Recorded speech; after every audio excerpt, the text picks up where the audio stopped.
Hello and welcome to the FIFA eClub World Cup live from London, England.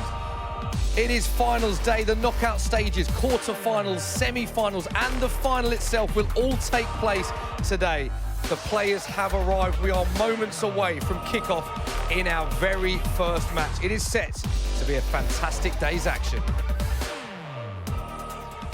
Hello, delighted to say I'm joined again by Spencer. Spencer, thanks for joining us. Pleasure. It is knockouts day. Just give us an insight into the difference from knockouts to the group stages. How will the players be approaching what is such a big day? Well, it gives you a chance, if yesterday maybe you just squeezed through, it gives you a chance to treat today as obviously a new day. And you often see this at tournaments. Don't be surprised if someone that maybe wasn't, or a team that wasn't the most convincing yesterday, come through and do really well, and vice versa. A team maybe that went close to unbeaten yesterday, going out first round. It can happen. OK, we're going to talk about the players and the teams in depth later on in more detail. But first, let's have a look at the highlights from yesterday's action.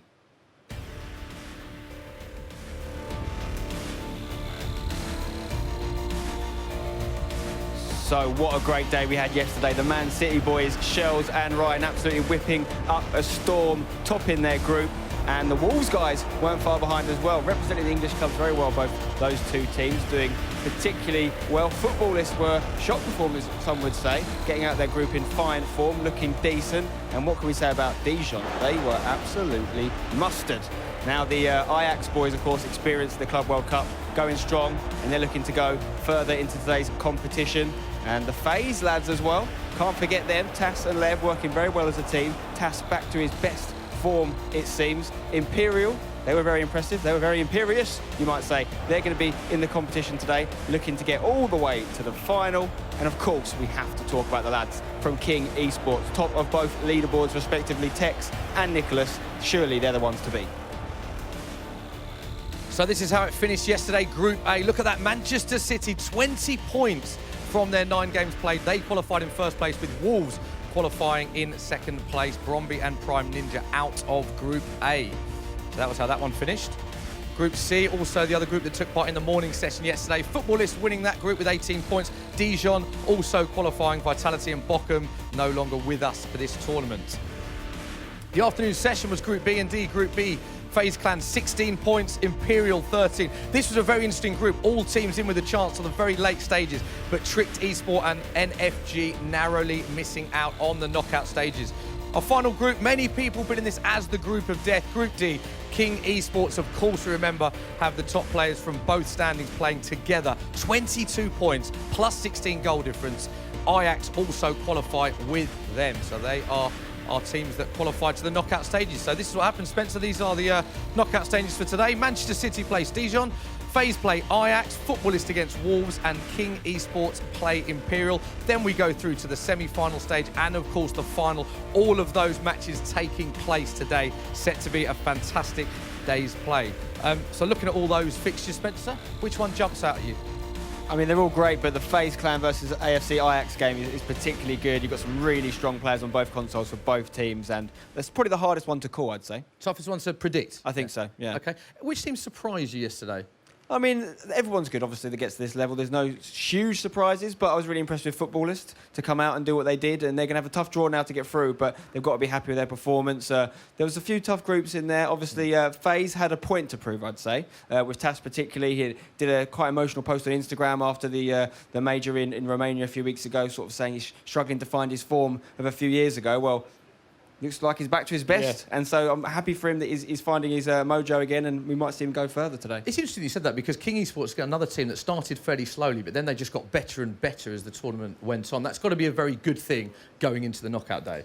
I mean, you can never write off players of Nicholas and Tex's stature and quality. And the format is obviously, there's different types of game you've got to play. You've got to play 1v1, you've got to play 2v2. And Nicholas maybe starting poorly with a loss doesn't necessarily affect Tex in his first game. Tex won every single game he played individually. That's no shock with the form he's been on. So don't expect them to be going out anytime soon. OK, well, you mentioned the format there. Let's have a look at the format for day 2.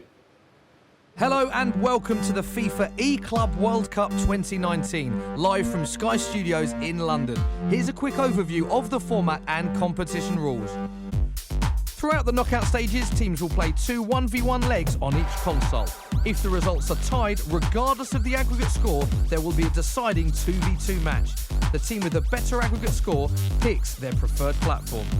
As well as thousands of FIFA prize money up for grabs, the winning duo will get their hands on a whopping 1,500 FIFA Global Series ranked points each.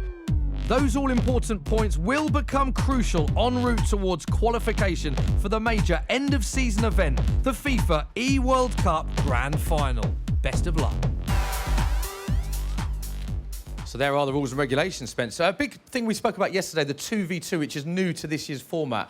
That could be quite interesting today because, of course, it may not come into effect in the stages if a team wins their first 2 games. Yeah, different setup, of course. If you don't like the 2v2, you can make sure it's not an issue. You don't have to play it as long as you win your games, as you mentioned. But if it does come to it, of course, you've got to be able to play well together. You've got to be able to communicate. The guys have had practice yesterday. Hopefully, they'd prepared for this tournament in the weeks prior as well. But the key thing with the 2v2 is obviously making sure that that's your last game. So you have to make sure if it goes to it, you win it. You can't afford to have a bad 2v2. Any time a 2v2 comes up today is a knockout game.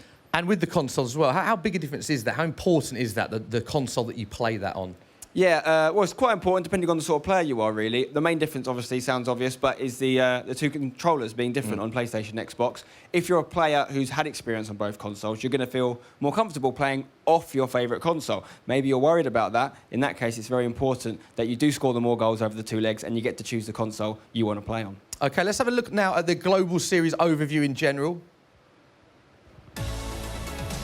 Spencer, just explain how important this event this weekend is in terms of the overall FIFA 19 Global Series. Yeah, this shows you the whole ecosystem. So first of all, it shows you how many events there are this year, but particularly today is important. It's a FIFA major, you can see up the top there, along with the FUT Champions Cups. And there's all different ways you can get points, which are really important in order to qualify for the big final. Before that, though, you've got the playoffs. Top 64 in the world will qualify for the playoffs, and getting those points at events like today's eClub World Cup is really important if you want to be in the top 16 come the end of the year to be in the eWorld Cup Grand Final. And of course, prize money up for grabs, which we'll come to shortly. But for many of these players, it's the point system that's up for grabs in this tournament, which will be even more worthwhile than the prize money. Explain just why the points are so important. Points win prizes, don't they? And this is how you get yourself in the conversation at the end. 1,500 points available today to our winners as a FIFA major. One of the most important tournaments of the year in terms of getting those points locked in. You can get them in lots of different ways, the licensed qualifying events, you've got the official league partners. Even every weekend on the FUT Champions Weekend League, you can get up to 10 points for getting 27 wins or more. But 1,500 points, that's like 150 weekends. It is a lot of points, yeah. And we can have a look at the current standings. So first up, this is the PlayStation standings. Of course, there's the PlayStation and the Xbox standings. Nicholas, who plays today, top of the leaderboard. Yeah, he's got a chance to extend that lead substantially. The only other player that was from the top 10 represented in this tournament was Maestro. He got knocked out yesterday, so we're going to see Nicholas extend that lead for sure. Maybe some other guys work their way into it.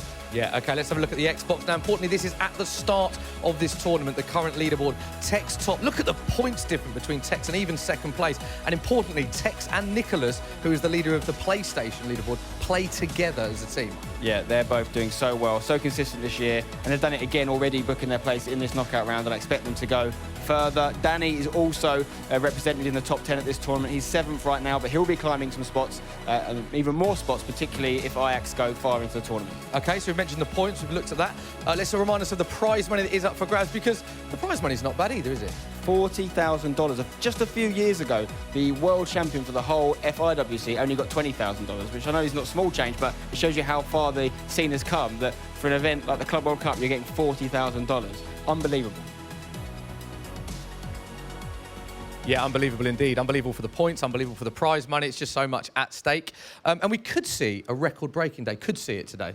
We could. Obviously, the eClub World Cup is a tournament which is mirrored off the traditional football's Club World Cup, right, which has been going for a long, long time. This tournament itself, this is its 3rd iteration. But never in the traditional, we'll call it, and non-traditional version of the Club World Cup, have we seen a winner that isn't a traditional football club.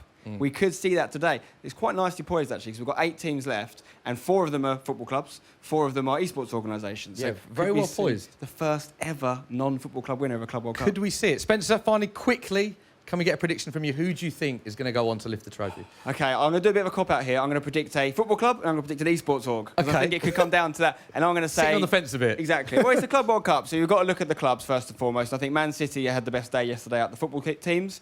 Top in their group, looking very good. Shells and Ryan, well done to them, but they've got a lot of work to do.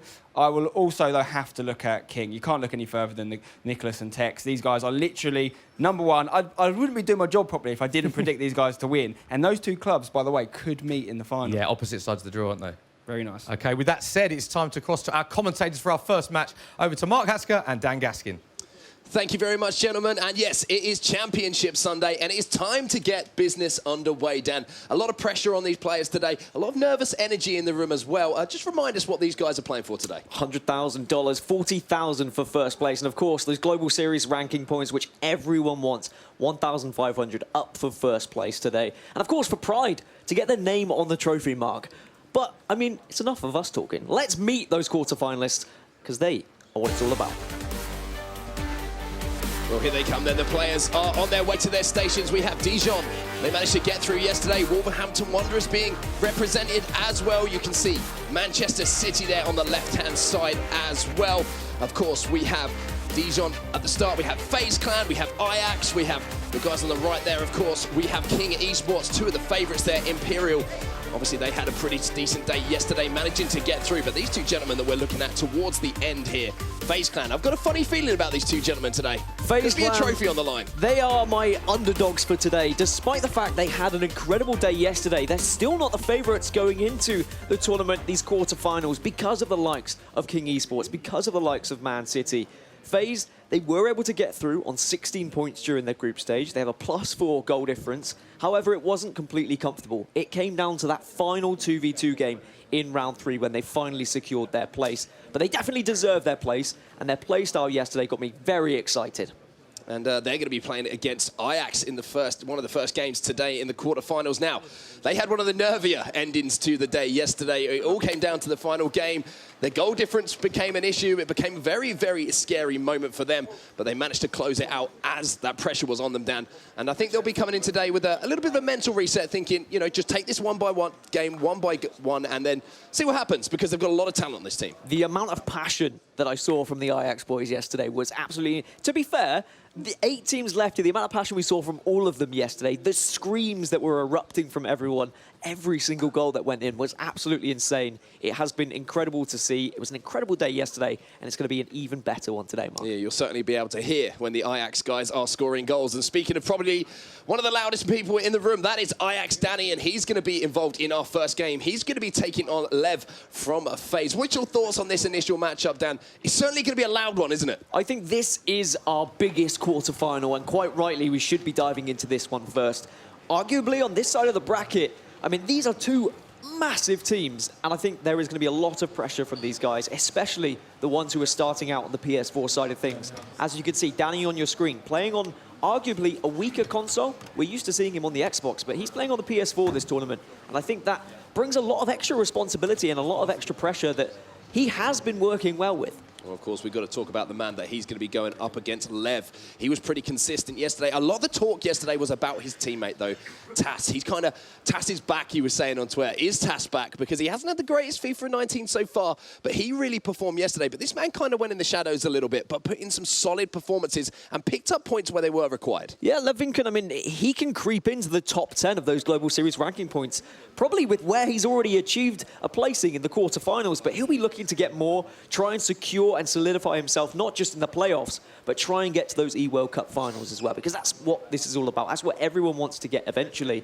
but they also want that name on the eClub World Cup trophy as well. It's very, very true. And just a reminder of the format for today, how things are going to work. Yesterday, we obviously had the PS4 game, we had the Xbox game, and then we had the 2v2 towards the end. Now, the 2v2 might not be required today. You can get it done in those first 2 games. I feel like there's a lot more pressure on the player who has to play that first match here, because they have to get out to a hot start and not put their teammate under too much pressure going into that second game. Well, you're speaking about pressure, and here we go. We're going to kick off Championship Sunday. It's the quarterfinals. It's FaZe versus Ajax, and Danny versus Lev. They have that responsibility now to try and put their teammates 1-0 up going into that second leg. And just a reminder of what Spencer said as well, the top of the show. He was talking about football clubs versus esports organisations. Well, Ajax, one of the biggest football teams in the world, and of course, FaZe Clan, one of the biggest esports organisations in the world as well.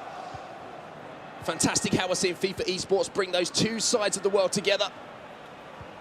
And we're going to see who's going to come out on top today. Of course, Ajax will be playing in that Ajax home strip. And FaZe Clan will be playing in the FaZe kit, the esports kit available. And I believe, Dan, in one of the other quarterfinals, we've already had a goal going in. Man City versus Dijon here, and I believe it was Man City going forward in just this second minute of the game, continuing their dominance from yesterday, and that's exactly the perfect way they would have wanted to start the quarterfinals. But now it's FaZe Clan on the attack here, in the red. Mbappe down on the left-hand side, going to see if he can chip this one back post, and it's an easy header in the end. And FaZe, they've managed to get one up early on. Lev does his job, and that is going to put the pressure back onto Danny. Just a few minutes gone in our quarterfinals so far, and we already have goals here in the back of the net. The players are warmed up, the players are ready to go, and you just feel like the action today is definitely going to be something not to take your eyes off. And once again, Marcelo, his height just really letting him down there. Cannot beat Cristiano Ronaldo in the air. Even though Marcelo has done his bit going forward, we've seen him being a very prominent part of the attacking formations. He has been a slight hindrance at the back, and FaZe Clan taking full advantage of that. And you know what's pretty scary? If Ledvinken does set up TAS in a second leg with already a victory, TAS's defence has been phenomenal so far this tournament, and that is going to be very scary for Ajax Joey. So then Danny with a job to do here for Ajax, and he is on the attack, and he gets a chance to strike it. It almost fell to Mbappe there, slightly fortuitously in the 18-yard box, but didn't have the opportunity to strike on goal with any particular anger there. And now straight up the other end, Lev is inside the 18-yard box. Look at the runners as well. He's looking for a repeat of the first goal. It's back across goal from Ronaldo, but it falls just wide of the target. Again, you can see Lev attacking down that left-hand side, trying to isolate that CR7 versus Marcelo battle, and 2 out of 2 times now, Ronaldo has won it. And I think however many times you want to have that battle, he's going to win it. And you can see the risk and reward there. Timing it yellow with the header. If that was green, would it have gone into the back of the net? Who knows? But there is always that little bit of extra danger if you're going to try and time those headers. But we have seen so many green time finishes, especially from FaZe. I mean, I remember TAS screaming green yesterday as he was hitting greens left, right and centre. But it seems to be all FaZe early on. Danny really struggling to get into this game. Well, here's Neymar then on the edge of the box. Vieira, a staple of so many of these pros teams. We've seen the conversation about Vieira or Kante. Vieira defensively pretty much unmatched in that particular position on the pitch, that CDM. Now we have a set piece. Yesterday we saw the set pieces being so effective in 2v2. What has Lev got up his sleeve here for FaZe Clan? Marcelo's going to grab the ball and just drift it in again. There's always the option with Marcelo to try and go for an El Tornado. Another advantage of having Marcelo at left back as well. But it's just going to be a corner. Tossed in, but it's going to be easily headed away. And now Danny really just needs to keep hold of this possession, I feel, Mark.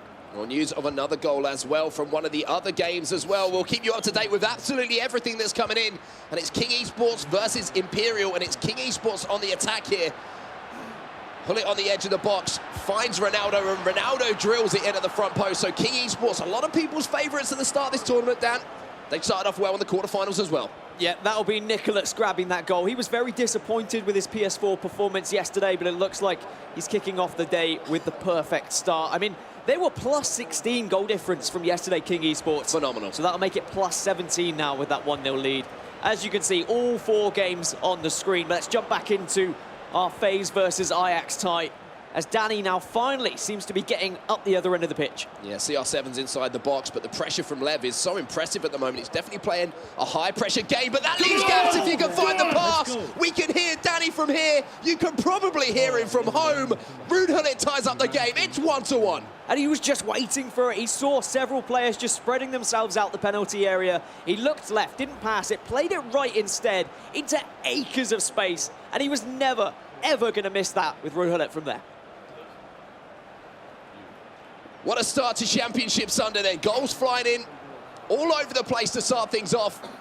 Danny ties things up. But he's not getting too carried away with things here. Just 1-1, 30 minutes gone in this game. And that was his real first attack, Dan. First time he's got into an attacking position where he can get a clean shot or goal. And that's the thing about Danny. If you give him those opportunities to strike a goal, he is clinical. And as a reminder, there does not have to be a result in this 90 minutes of this first leg. It can be a draw, and then it would still go down to that result in the second leg. Then if that were a draw as well, we'd head over to 2v2.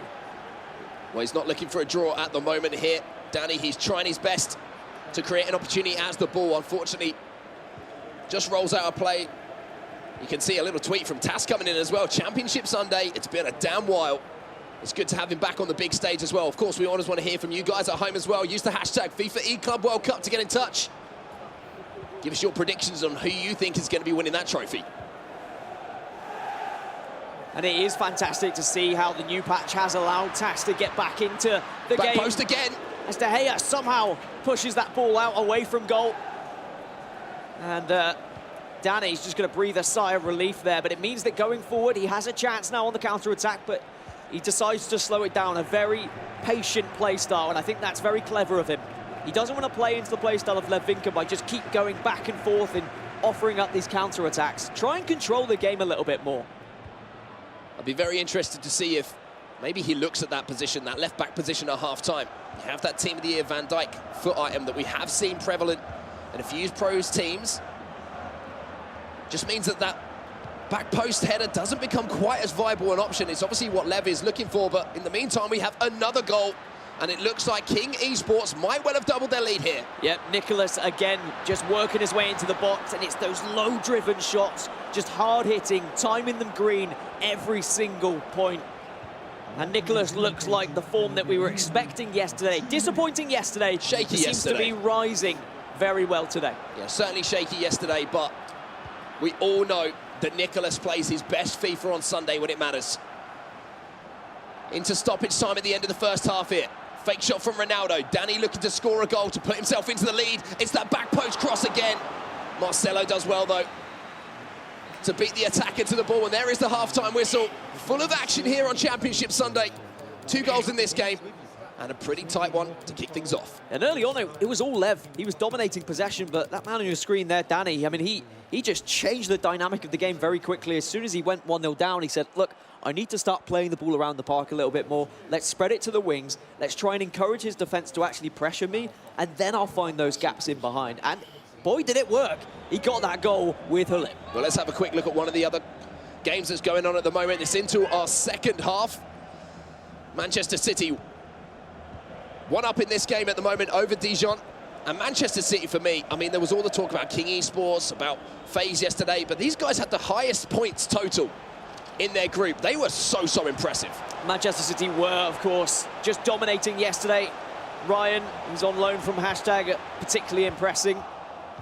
Of course, we will keep you updated with every single result in the quarterfinals. So much on the line for these guys. You can see here in this particular game, despite the fact that Dijon are down a little bit, they are just running the show. More than happy to play that possession-based football. It does seem like this patch is encouraging passes around the middle of the park, Mark. We're going to hop back to our featured game here as we see the second half is underway. 1-1 in this one. And I feel like there's a lot of momentum to be gained off of this particular game. A lot of momentum players, we would say. A lot of emotional players involved in these two teams. Look at Tash yesterday. Look at Danny every time he scores. And I kind of feel like a lot of responsibility might fall onto the shoulders of Lev and Joey, maybe to keep them level-headed as we move further into the tournament. Certainly, if you're sat behind your partner and you're watching this game, you are praying that they don't lose, because you know that's going to be an extremely tough second leg. Danny now is doing exactly what he was trying to do early on in that first half, just playing it around the middle of the park, looking for that one player to make a run. There's so many red shirts in the way, and unfortunately plays that pass a little bit early there. Maybe slightly impatient, or he thought he was going to be able to get it through, but on the break, Levinka might be able to do something here. Yeah, here's CR7 bursting around the outside of his man. The ball roll, back inside, uses the overlapping run of Sergio Ramos. That's a great little ball inside as well. CR7 goes for the Cruyff turn. N'Golo Kante there manages to win the ball back just in the nick of time. Plenty of space there, just turning. It has been Kante kind of running the show in midfield with Hullet. I do like the pairing because Hullet has got, of course, all of his height, all of his presence, and then Kante is so quick, just darting around the midfield, making sure that he's cutting out any of those passes as best as he can. Very impressive side from Ajax Danny here. And we do have a lot of player preference, but here's a chance now for Lev Vinken. Neymar's inside the box once more. It's one Brazilian against another. Neymar shows enough strength to hold off Marcelo, but he just showed too much of the ball there to Varane. And although there will be no physical trophy for the guys to pick up here in London at the FIFA eClub World Cup, they do, of course, have that title of champion as well as that money and those all-important points. And there is going to be a free kick given away here, I believe, on the edge of the box. It's going to be Ruud Gullit. He finds himself in the referee's pocket. So here's a very dangerous free kick. Flicks up on the Ronaldo! volley! And I've seen so many players trying that this tournament. Just a little flick. The volleys are so dangerous when you time them. Green! Oh, De Gea forced into the save here, and the pressure now from Danny. Using these set pieces to the best of his ability. That's two opportunities a goal. Just hitting the target. Kante into the box. Hullit's under it. Vinken survives. And it's at what point does Lev Vinken feel like maybe this game is too much? Does he have to survive? But there's loads of room out on the left-hand side for Mbappe. Two players pressure him, so he has to cut back. Slightly sloppy pass inside, though. Means that he gives the ball away. Keep you up to date, as we were saying, with all the other quarterfinals that's going on at the moment. All games running simultaneously, still no goals between Footballist and Wolves. King Esports holding that 2-goal lead. And of course, Man City as well, holding onto that all-important lead against Dijon. Goal kick now, and just time to reset a little bit, I feel, for Lev Vinken. He hasn't been able to gain enough possession in the midfield. He's been pressured a lot by Danny. You can see Danny drawing at least two players close to the man every single time it's in his half of the pitch. And that means it's very tough for Lev Vinken to be able to play the passes he wants to play. Lev has the opportunity to find one of those killer passes, and Neymar's managed to get around the outside of his man, and Mbappe's in a great position! And it's 2-1 now! Lev found Gullit. Gullit found the back of the net. Let's go. And now FaZe Clan are just a few moments away from picking up the first win in the quarterfinals. Oh, Danny had been defending so well. He had been putting the pressure on. He had been stopping those passes, but then Lev just notices that space on the left-hand side, as there has been a goal elsewhere as well. It's Man City versus Dijon. And it was pushing forward. Beautiful. Man City, acres of room. And they are just looking like they really are poised to actually be able to take this title. Yeah, it's an absolutely fantastic goal there. The beautiful little fancy pass inside, and great patience on the finish as well. Waiting for that goalkeeper movement before absolutely nailing that green time finish into the back of the net. But back to this game. Ajax, backs against the wall. FaZe Clan, 20 minutes away in game from picking up a huge win and putting one foot in those semi-finals. What does Danny have up his sleeve? We've said he's very clinical. When he is in front of goal, he does find the finish. But he needs to now actually try and break down Lev Vinken's defence, because I imagine this is the chance for Lev to really just sit back and try and absorb that pressure. Maybe try and catch Danny on the counter-attack a little bit. Formation's going to be very important, and of course, maybe a couple of substitutions and some impact players perhaps for Danny. As you can see, we are ticking through the pause now.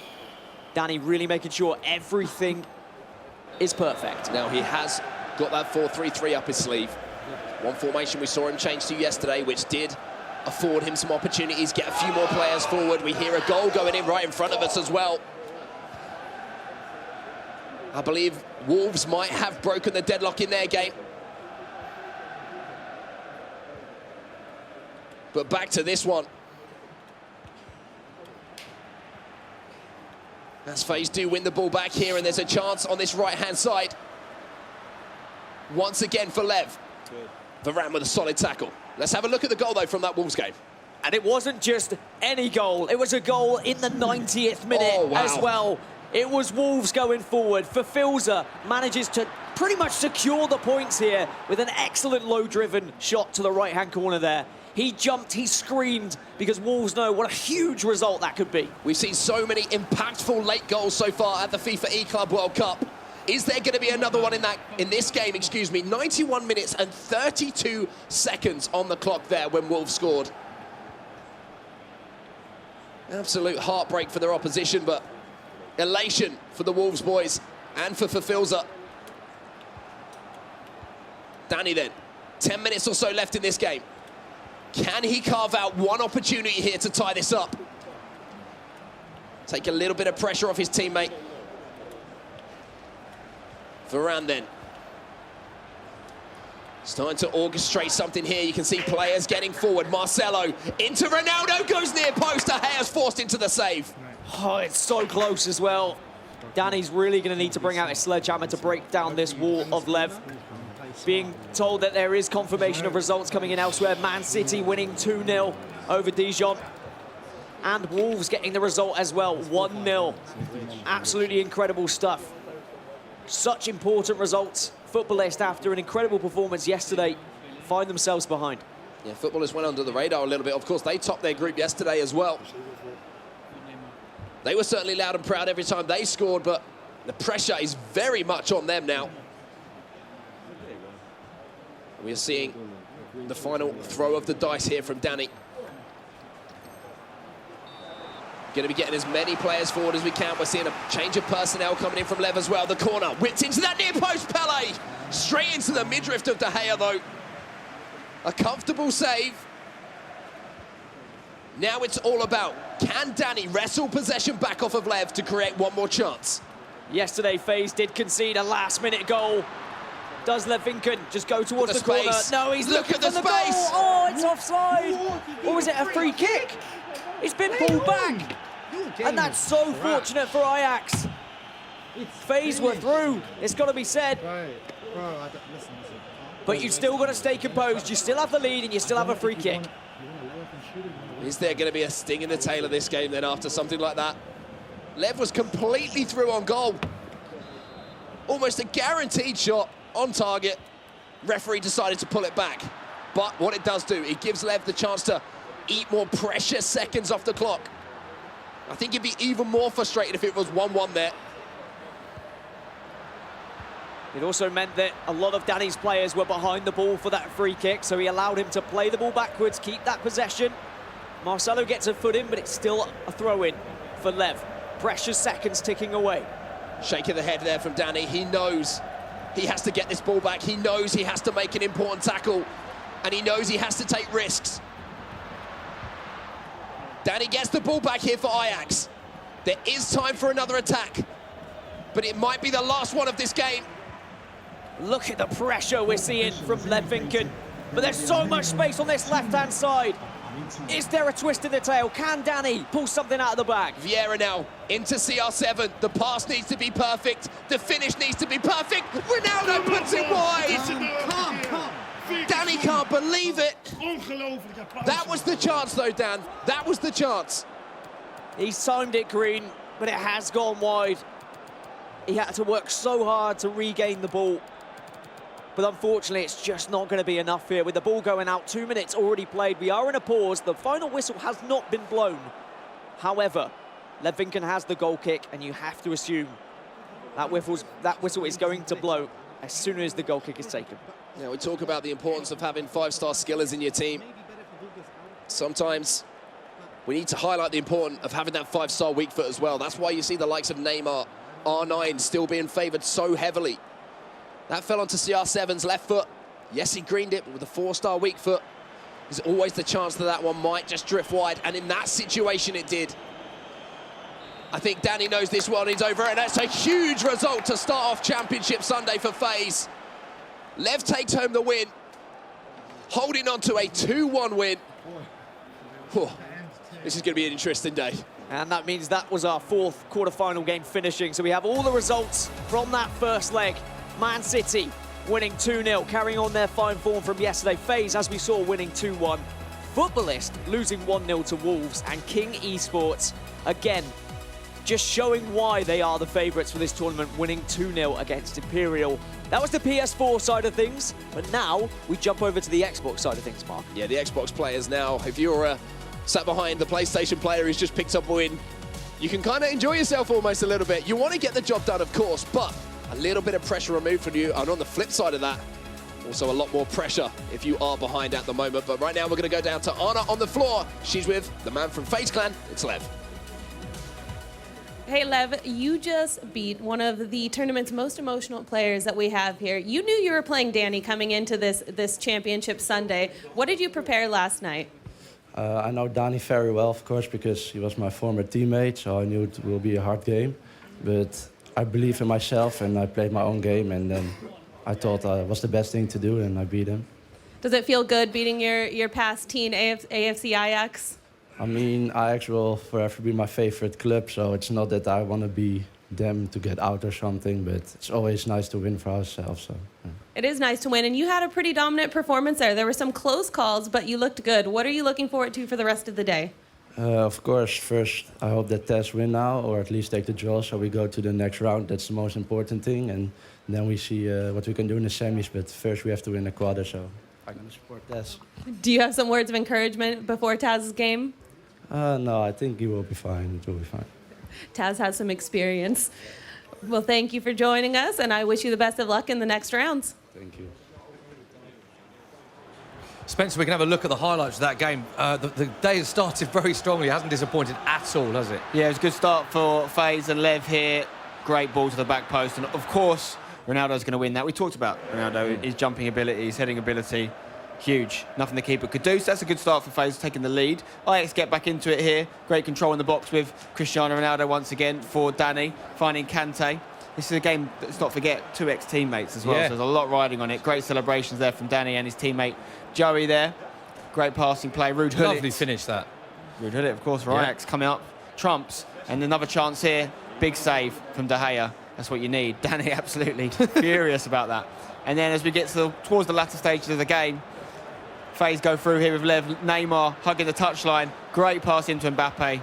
Unselfish play. Finds Rude Hullet again, scoring against Ajax. Yeah, and this is what it means to the players. There's huge prizes up for grabs. So very animated, both parties were for this match. And they know how big a win is in this this situation. You know, it means that Ajax have to win the next game in order to take it to a 2v2. That was the last chance of the game. Danny furious that he's not put that on target and tested the keeper. So with that defeat, Joey has to beat Tass. Yeah. Draw is fine for Tass and FaZe. That puts them through. So does that affect how they'll approach that? Because knowing that they can draw and go through, it's an interesting dynamic, isn't it? Because they don't have to win that to qualify for the semi-finals, of course. Particularly in a single leg setup as well. You know, you just got that sort of 12-minute game to worry about. No extra time, no situation other than 90 minutes of football. So, and Tass is one of the best players as well at keeping the ball, frustrating the opponent. So he's got to feel it's in his hands. And we heard a huge cheer as well right here when that Wolves goal went in. 90th minute, I believe. What a moment that could be for them. Huge. That's heartbreak for footballists. Again, they have to now win their next game against Wolves. If they don't, they'll be out and we'll see another football club go through.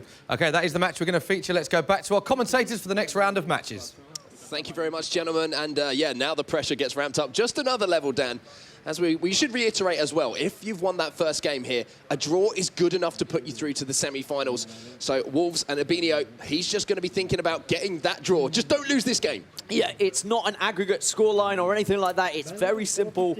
First leg was already secured by 4 of those teams, which means that those players on the Xbox side of things now just have to make sure they don't lose. But it's easier said than done going up against some of the best players in the world on the Xbox. And I'll be interested to see how the mentality of those players in the second leg is affected by that. Going into it knowing that a draw is enough. Do you play more defensive? Do you take less risks? Because in those sort of situations, sometimes that just invites pressure onto you. And before you know it, if you're 1-0 down in that game, then your head's all over the place. I think it's a very dangerous game to play defensive play style in FIFA 19 and just try and go down that avenue. But for Footballists versus Wolves here, so much on the line and so much pressure now for Sanchez to try and get a victory here. Footballists yesterday, they really impressed me. But now, it's crunch time. Now, they've got to pull it out of the bag. Wolves just need to secure this draw. Sanchez has got to come up with something magical here for Footballist. But at the end of the day, it's just one game of FIFA 19. And he just needs to get one result. However, we saw how well the Brazilians played yesterday. And you always feel like they have goals up their sleeves. Neymar now coming forward to start this one off for Wolves. Little heel to heel from Messi, but can't beat the man on the edge of the box.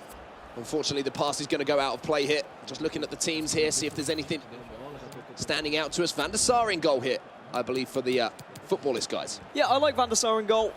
We have seen a few players try that. Van der Sar, of course, an icon, so he can have chemistry with any defenders. Despite the fact that Courtois can link with both Ramos at the back and Varane. A lot of players are falling out of favour with Courtois, which is quite odd. It's why we're seeing a lot of De Gea now and a little bit of Van der Sar. As it is going to be footballists now on the attack. Sanchez, can he try and break this deadlock? Ooh, he tries to slide it into the near post there. But Courtois will be the man. Man in the net here for Wolves, Anabinho. And now he comes forward again. Good tackle there. Needs to win the ball back here. And Sanchez can start another attack. And it looks like he's attacking these full-back positions. Messi now into Mbappe. Cricketta just to avert the attentions of the man. Famously called by Brandon yesterday, the La Cricketta. Otherwise known as... I'm guilty of it as well. The Cricketta. I'm guilty of it as well. We've all been there.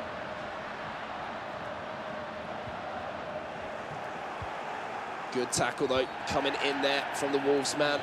We'll bring you some goal updates as well right now, because I believe we're seeing goals flying in some of the other games. Let's see how this is going to impact it. And surprise, surprise, it looks like the man Tex, he's off the mark this morning. Yeah, and from a free kick, from a set piece, once again, we're seeing so many players be able to utilise those set pieces, as it was actually another goal, but going against Man City here, as Neymar in both games with a driven shot. Interesting stuff there in that game. Of course, Manchester City won that first leg, so we could be seeing a 2v2 decider if that result stays the same.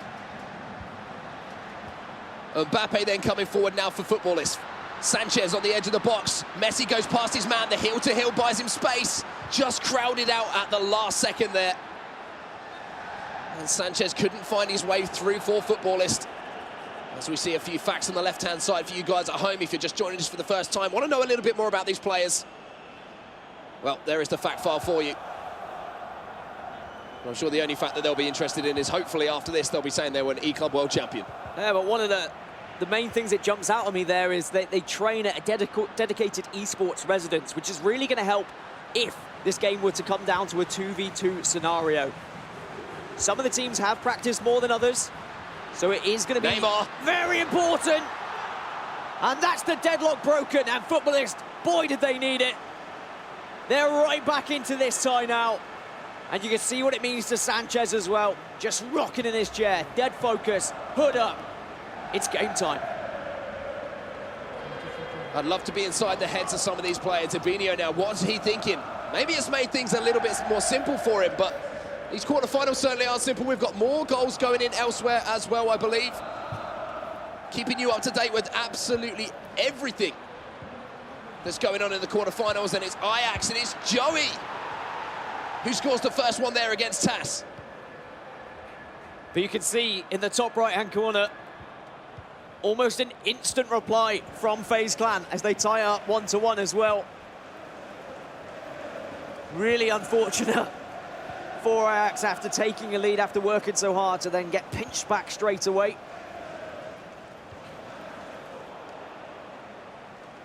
But now Wolves here, 1-0 down, and Abinho, a little bit of pressure is going to start to reside on his shoulders. For Filza, he got the job done in the 90th minute. Now he has to get back into the game. Reminder, he only needs a draw. Just caught offside there.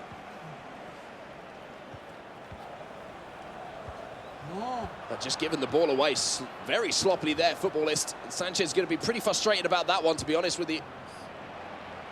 We've got another goal update coming in as well.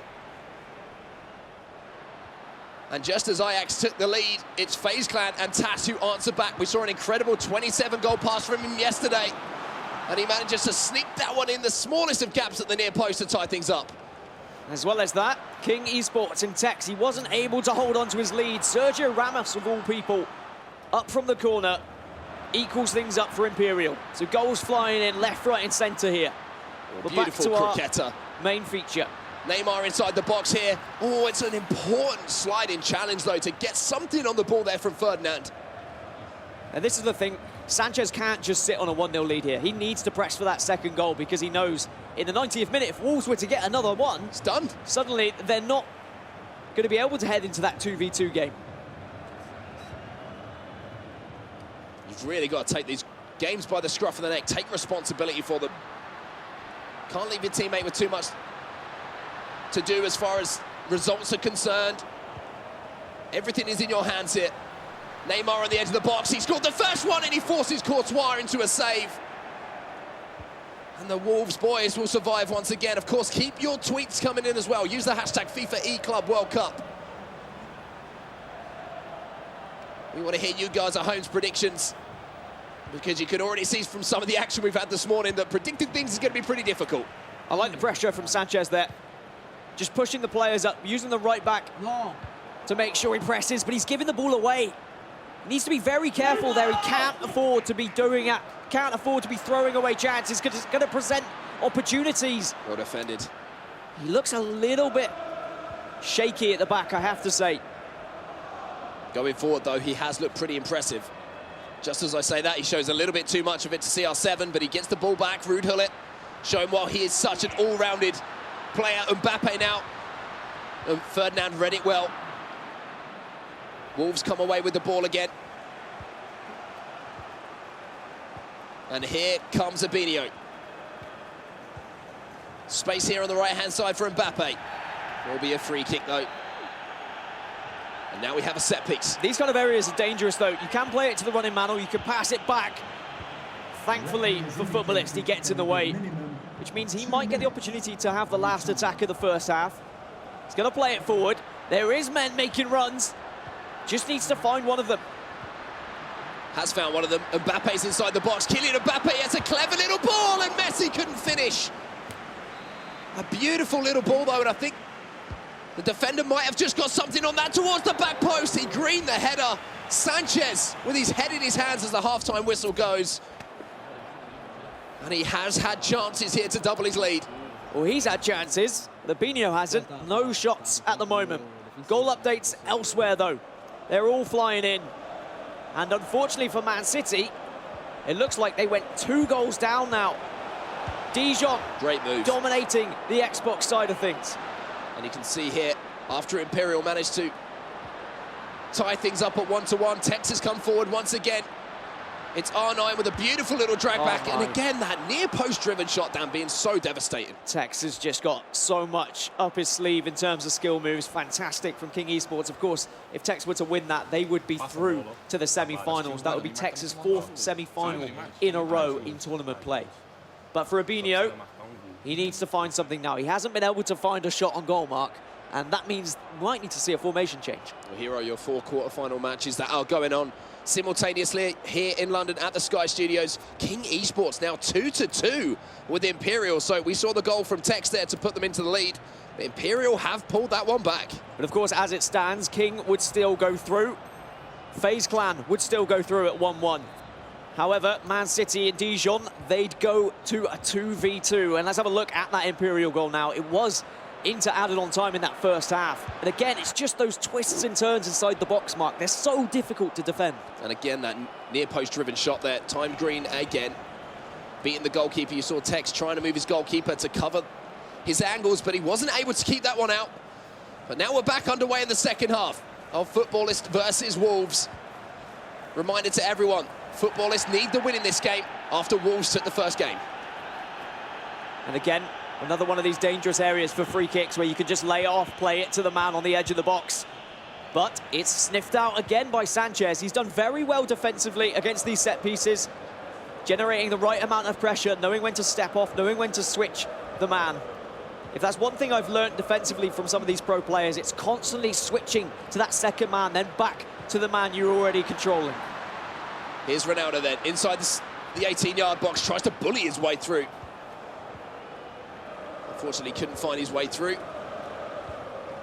If you're a Footballist fan, if you're a Sanchez fan, And now Wolves going up the other end. It's still a fragile lead here. 1 goal here for Wolves would be good enough to send them through to the semi-finals. Ronaldo picks the pocket of the defender. Messi now in a 1v1 situation. You can see Vieira's trying to get back to help out defensively. Smart stuff here from Sanchez, decided to recycle the play.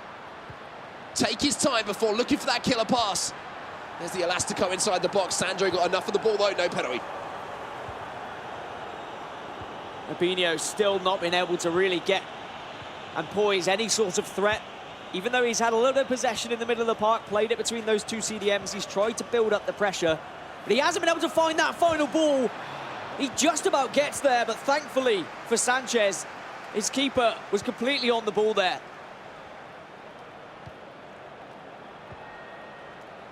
A second goal here would really just relieve the pressure on Sanchez. And swing momentum heavily back in their favour ahead of sending it into a 2v2 decider. Ramos then sends it back to Maldini. His perspective at the moment, as you can see, all of the game scores there. How everything is set up ahead of our semi-final matchups, or potential semi-final matchups, I should say. Yeah, FaZe and King Esports, they're sailing through. As everything stands, we'd go to a 2v2 in every other matchup. Oh, it's going to roll towards the goal. Did it cross the line? It doesn't matter, it's in. Football has doubled the lead. That's what they needed. The 2-goal cushion is there. It looks like we could be going to a deciding 2v2 game. That's huge for them. Tough break for Fabinho, but you can't say that footballists don't deserve their lead. All the pressure has been generated from Sanchez, and the ball was just trickling along the line, and he somehow managed to get a foot to it. Oh, absolute relief for the footballist boys, who surely now are going to have enough to take this to 2v2. What a game.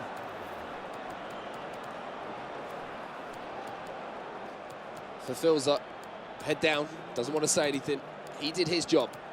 And this is the thing, because when it gets that 2v2 situation, you've seen your teammate lose, all of a sudden you have to get back to that level-headed. 2 things. Footballist in 2v2 yesterday really impressed me. I think that is a scary factor for Wolves. Second thing, Fulfills has done his job. He wants to secure himself those extra 625 Global Series ranking points you get to from the semi-finals. Not only are these players playing for themselves, they're playing for their partners as well. They want to get closer towards those playoffs, towards that E-World Cup. Oh, Courtois he managed to keep it out initially and get back for the recovery save, but Hullet was there just on the follow-up to finish off the simplest chance he'll ever get. And well. I love this format, Dan. I have to say, it has been incredibly exciting to both watch and commentate, and I'm sure it's been pretty nerve-wracking to play in for a lot of these players. But for Sanchez, he just needs to do more of the same. He needs to be careful with mistakes, though. He doesn't want to throw this one away. We have a goal update coming in from one of the other games, and it looks like, oh, it's a direct free kick from CR7, and it's Imperial who go ahead 3-2. They needed to win that game, Dan. That could be going to a 2v2 decider. Yeah, if Tex doesn't get a goal back, that will be going for 2v2. Even though King Esports have said that they're very confident in that 2v2 scenario, all they need is a draw to get through to that next stage after Nicholas's win. But still now, in this game, it's Sanchez going forward. It's Sanchez with the possession. It's him with the pressure. It's him wanting to take this to a 2v2 scenario. Oh, and R9 is trying to put the finishing touches to this game. We have another goal update now, and Manchester City look like they're getting back into this one, Dan. Great ball across. Ramos overlapping. A simple finish from Ronaldo in the middle. And of course, Ryan there playing for Man City on the Xbox side of things. One more goal would be enough to get them through to the knockout stages, but finally some pressure from Fabinho, but it's just cut out once again by Sanchez. Defensively, he's done very well at tracking every single run and then switching to that one player to apply the pressure, try and nip that ball. Maldini especially has just been able to swing that leg in from behind and cut out any sort of opportunity for Fabinho. Here's how it stands at the moment then. Constantly changing. Constantly updating with every single goal that goes in. Yeah, I mean, at the moment, it's only FaZe Clan who are guaranteeing themselves into the semi-finals, Mark. Everything else is heading to a 2v2 at this situation.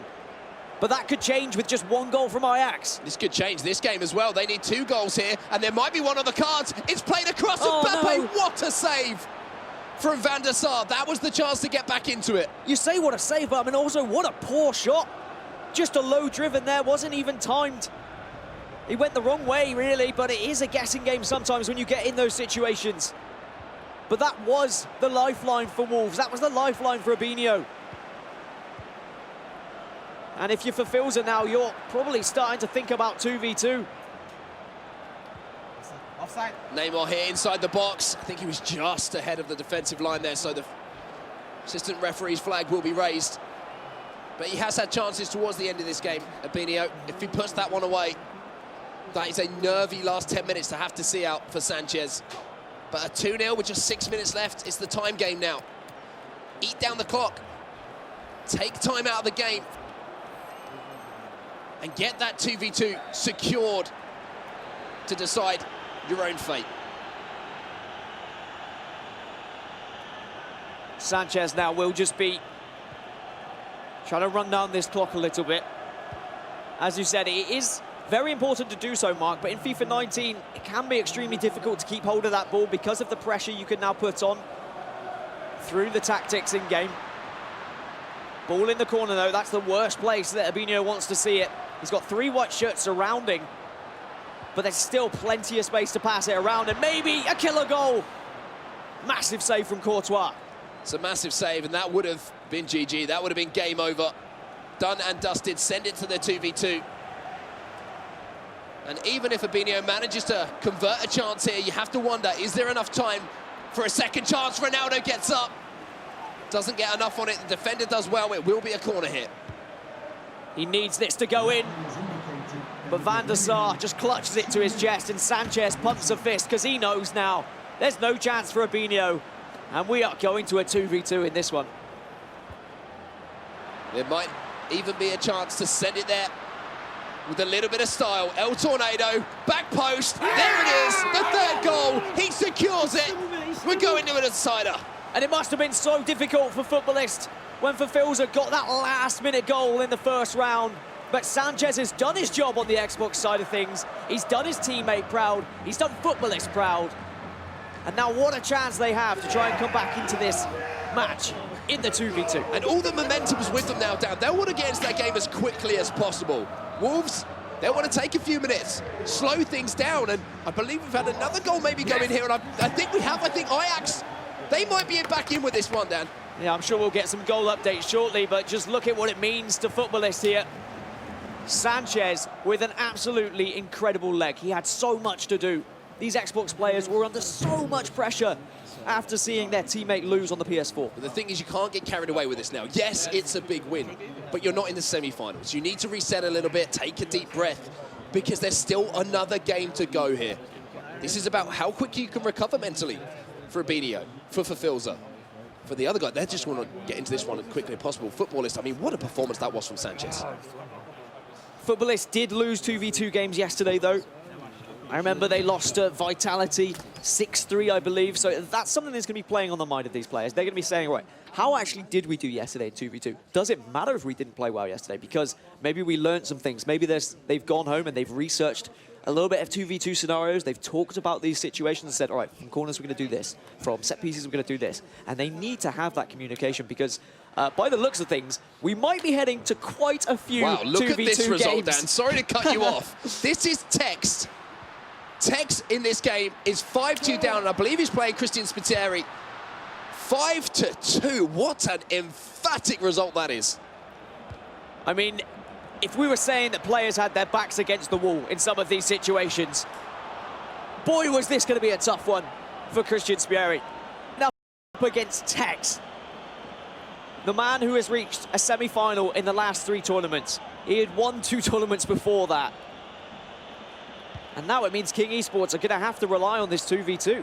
When you need a result, the last player you want to have to get that result against is the #1 ranked Xbox player in the world. To come out of the gates here in London on Championship Sunday with your tournament life on the line and pull off a 5-2 scoreline, He's just going to be saying, get me in that 2v2 right now. Let me play. Let me at him. Spiteri is another one of those players who's like kind of, I think he's 22nd in the Global Series ranking points. He is going to shoot up with the amount of points that he can actually achieve through these games. It is incredible, this result for Imperial here. And now 2v2, that is going to be a scary situation for so many of these players, Mark. If I'm correct, I think every single quarterfinal is going through to 2v2. And we wouldn't have it any other way. Shows how close the competition is here in London. Every single team that's made it through to this quarterfinals deserves their spot. And Imperial will march on. Every single game is going to a deciding 2v2. And we saw how important the PS4 games were. I mean, the Xbox guys, they have actually got back into it. But FaZe, once again, it was the 92nd minute. They were through to the knockouts, to the semi-finals, and then Ajax, they've punished them right in the 93rd. And that's the second time that's happened to TAS in this tournament. Yesterday it was Dragon, today it's Joey, and you can see it there. Every single game will go to a deciding 2v2. It couldn't be separated on the consoles. Insane, Dan. Insanity in our first round. I mean, the fact that the PS4 players had done their job, and the Xbox guys would have been like, all right, well, I really need to get this done, or I could just get a draw. And they weren't even able to secure that draw. Maybe it was just too much pressure for them. But it's poised perfectly. This format was put in place for a reason. The 2v2 was added into this format for a reason.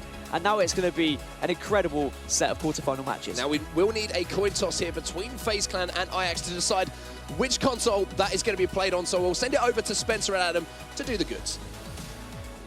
Thank you very much here with FaZe Clan and Ajax. 2-1 and 2-1 in the two matches respectively. So we are down to a coin toss, Spencer. You are going to do the honours for us. Both sides. There you go. Can you just show it? We've got It's both legit. sides. It's legit. There PlayStation. This PlayStation, side. Xbox. This side. Over to you, Spencer.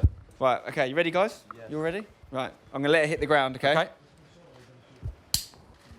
Listen to that noise. It's Xbox. The console is Xbox. How do we feel about FaZe?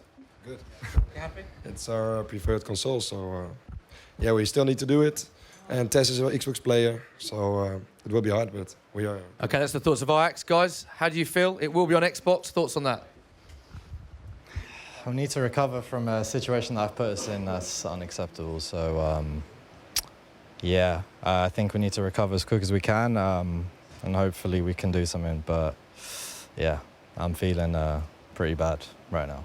But Still in it. You've got two very different moods here, I'm sensing. These guys have obviously just got that very, very late goal and got you through to this third game. So, Joey, you must be feeling pretty good. Yeah, I'm feeling incredible now. It was the last kick of the game. I just never gave up and made it happen. Now we have a chance to advance to the next round with 2v2.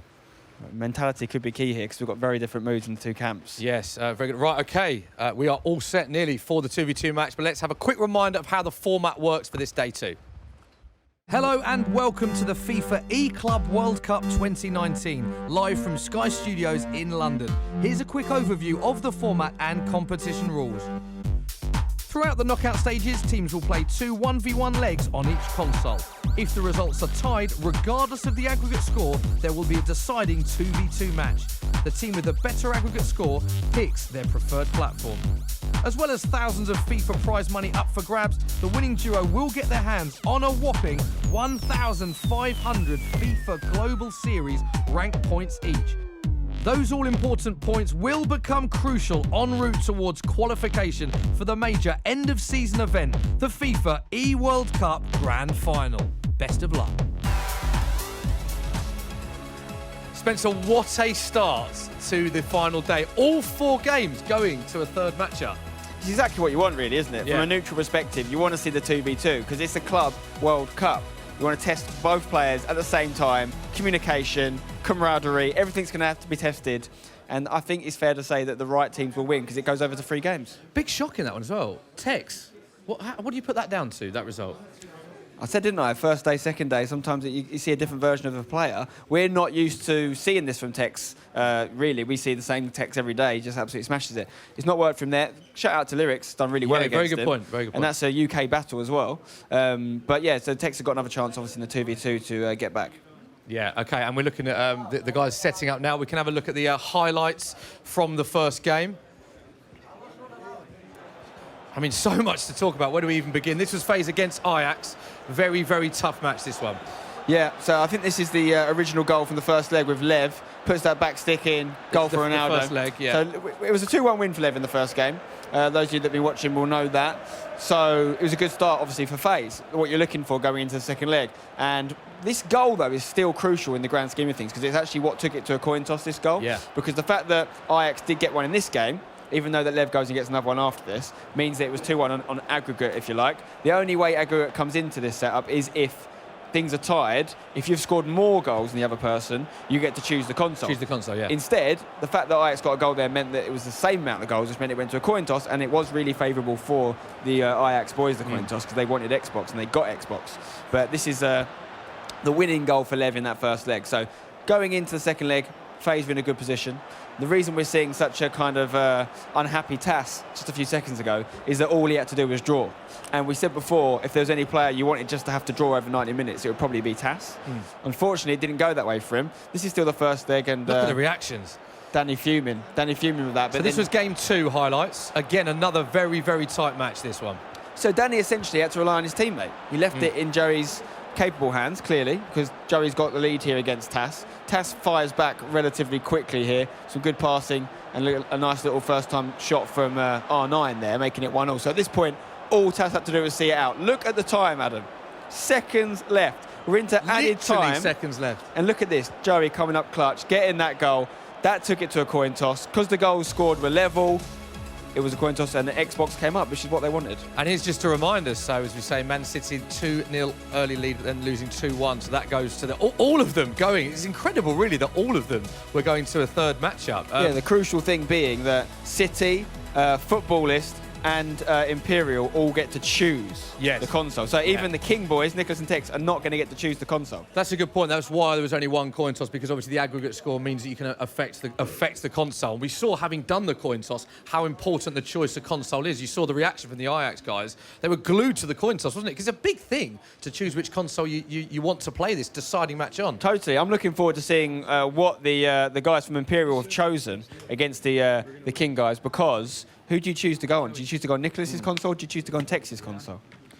And speaking to the FaZe boys as well, we can see just what it meant, the body language, just how much is up for grabs here. We saw that Taz looked devastated, didn't he, with that? They've got to pick themselves up very quickly. This game particularly is arguably, apart from the final, I'd say the most important game because of the points up for grabs. If you win this game and you go up to that next level of points, I think it's 625 or around that area, you're looking really good to qualify for the playoffs. And there's a few players who haven't got a lot of points from other tournaments. They need to get to this next round. Okay, they need to get to the next round, so let's go to our commentators. It is the deciding 2v2 matchups. We can't wait for this. Over to our match commentators. Thank you, guys, and it's going to be FaZe Clan taking on Ajax in our 2v2 showdown. And the interesting thing for me, Dan, is that coin toss. Now, Danny's been playing on the PS4 so far this tournament, but his preferred console is actually the Xbox. So essentially, they now have 2 players playing on their preferred console. That is absolutely huge for these guys. I think it's massive. I think they'll be extremely happy with that coin flip, and they are definitely going to be favourites now coming into this. They're going to have the momentum behind them. They're going to have the belief, the energy, whereas you heard the interview from TAS. He is feeling a little bit down about himself. He's not happy, and it's going to be a lot about his temperament here, how he responds to that. Is he the kind of player that is going to get down, that is going to sulk about it, or is he going to fight back? Is that going to spur him on and fire him up even more? And that's where the teammate comes into it, in my opinion. Has to calm him down a little bit, has to G him up again and say, this is 0-0 essentially. We start again, we go as a team. Your result is not the be-all and end-all here, and I think you heard it from himself. He said it's unacceptable, and that's how much pressure he puts on himself, because he's also in a position now where he needs those Global Series ranking points more than so many other players around him. He wants to get through to those playoffs, to that E-World Cup final. So for him, this is a huge, huge matchup. And it's not just about the Global Series ranking points for these players as well. I know I bring it up a lot because that is ultimately what this whole season is about getting to the E-World Cup. But for TAS, it's about FIFA 19. This is his tournament now where he can show what he's made of. We've seen what a phenomenal player he is on this game with this new patch. He was unfortunate. He's going to feel to go down to lose in that way, to concede that last-minute goal. But he can make up for it now in this 2v2 with Levinkin. And that man on the left-hand side of your screen there, Ajax's Joey, he had ice in his veins towards the end of that game to take that chance. to send it to the 2v2. Here we go. Winner takes all. FaZe Clan versus Ajax. And I'm just looking through the results from yesterday in the 2v2. Ajax do have one of the worst records from yesterday in the 2v2 situations. They won one, but they lost two of them from those 3 rounds. Early chance here for FaZe. Good tackle, though, comes in from Ajax. And Kante brings the ball away now. And just to reiterate once more, as if you didn't know, winner takes all now in this game. As Hullet tries to beat that player to the ball, Ronaldo dropping deep here for Ajax to pick the ball up, and now that ball over the top, you could see the space there that was for Neymar, but the ball was played off balance and it just drifts out of play for a throw-in. And you can see under the scoreline there of 0-0, 1-1 is just the legs that have been played. It's not an aggregate scoreline, it's just that one team has won one, the other has won another. It's all going to be down to the scoreline in this game. And of course, if we're all tied up after 90 minutes, it will go to extra time, it will go to penalties. And the way that Championship Sunday has started here in London, you wouldn't be surprised to see one of these quarterfinals go all the way down to penalties. We saw the last LQE in 1v1 play go all the way down to penalties in the cross-console final, where Stefano Pina managed to pick it up. None of the players want to go through that, though. They want to get it done here. They want to get it done now. Themselves a place in that semi-final. And I was speaking of the 2v2 results yesterday as well. FaZe, they had a pretty good time. They won 2 of their 2v2 games. They lost 1 of their 2v2 games. So they will be feeling pretty happy. And you can see already goals galore in the bottom right-hand side of your screen. All 4 quarterfinals into the 2v2 stages. King Esports and Imperial all tied up 1-1. Well, there's going to be a corner for Ajax, and what this really highlights is the fact that after all of the first 1v1 games that we had, every single game has gone to the 2v2. Here is the second goal from that King Esports game versus Imperial. And it was Imperial who got out to the lead, and a nice little bicycle kick in at the near post there to tie things up in that one. But we'll keep you updated with all the scores as they come in, of course.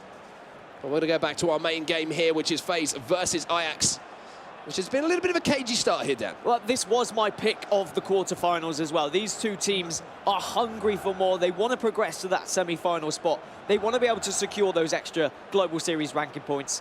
It's also all about pride, and as we mentioned in the first game for Lev Vinken, he's playing against an ex-teammate here. He wants to prove himself against the old guys. But now he has to do it alongside Tas. Has Tas picked himself up from his devastating last-minute loss? Split look is though for Lev. As you say, he's a big Ajax fan as we see a shot come in. Courtois, great hand in there to bring the ball in. But knocking out the team that you support from the eClub World Cup. I mean, and an ex-teammate as well. It's got hurt, hasn't it? It's never going to be fun, but it's one of those things that has to happen.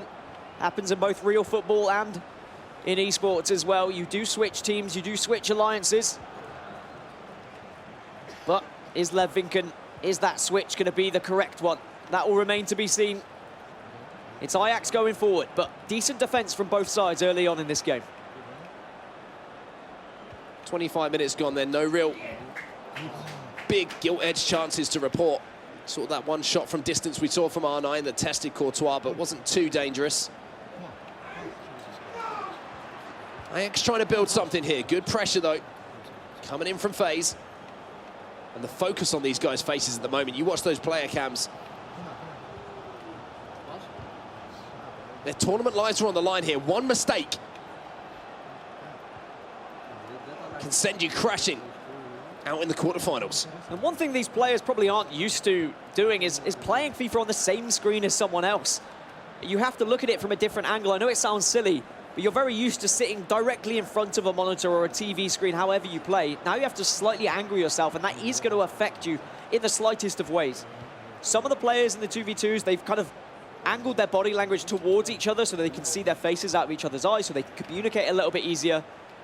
Whereas for FaZe, you can see Lev right up, almost face pressed against the screen there. He's pixel sniffing, Dan. He just wants to focus. He wants to make sure he can see everything, every ball that's being passed. Well, we have a goal update coming in for you now, and it's going to be coming from the only game which has produced goals so far. King Esports on the attack, CR7, 2 fake shots, and the finish. Nicholas and Tex go up 2-1. Yeah, King Esports, who didn't lose a 2v2 game yesterday, are showing why they didn't lose one. Another team that didn't lose a 2v2 was Man City, but they're still all tied up 0-0 against Dijon.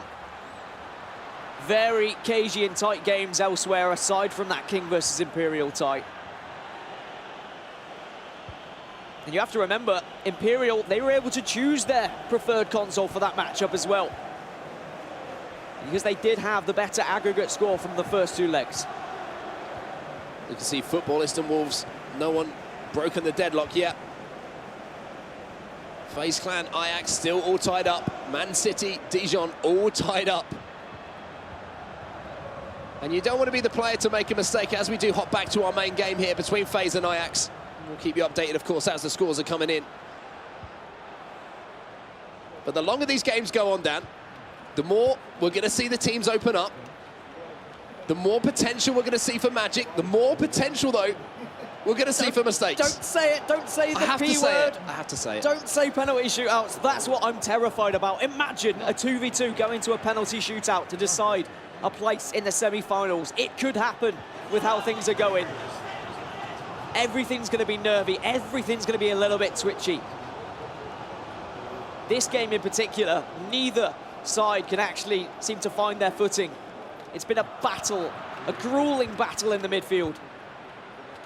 Here come Ajax then, just before half-time, but they give the ball away again. It's so difficult to break down Tas and Lev. Their defence has been exemplary so far in this first half. And maybe they'll be the team to try and create an opportunity. Modric in behind here, 99 rated foot item. Cannot get round Rafael Varane. Two Team of the Year teammates colliding heads there, and the half-time whistle goes 0-0. Nothing to report here in this quarter-final. Yeah, both teams playing very defensive, just playing it around the back, switching, looking for that space up front, not trying anything too risky yet. We did have a goal update elsewhere. Who was able to break a deadlock? It was between Man City and Dijon.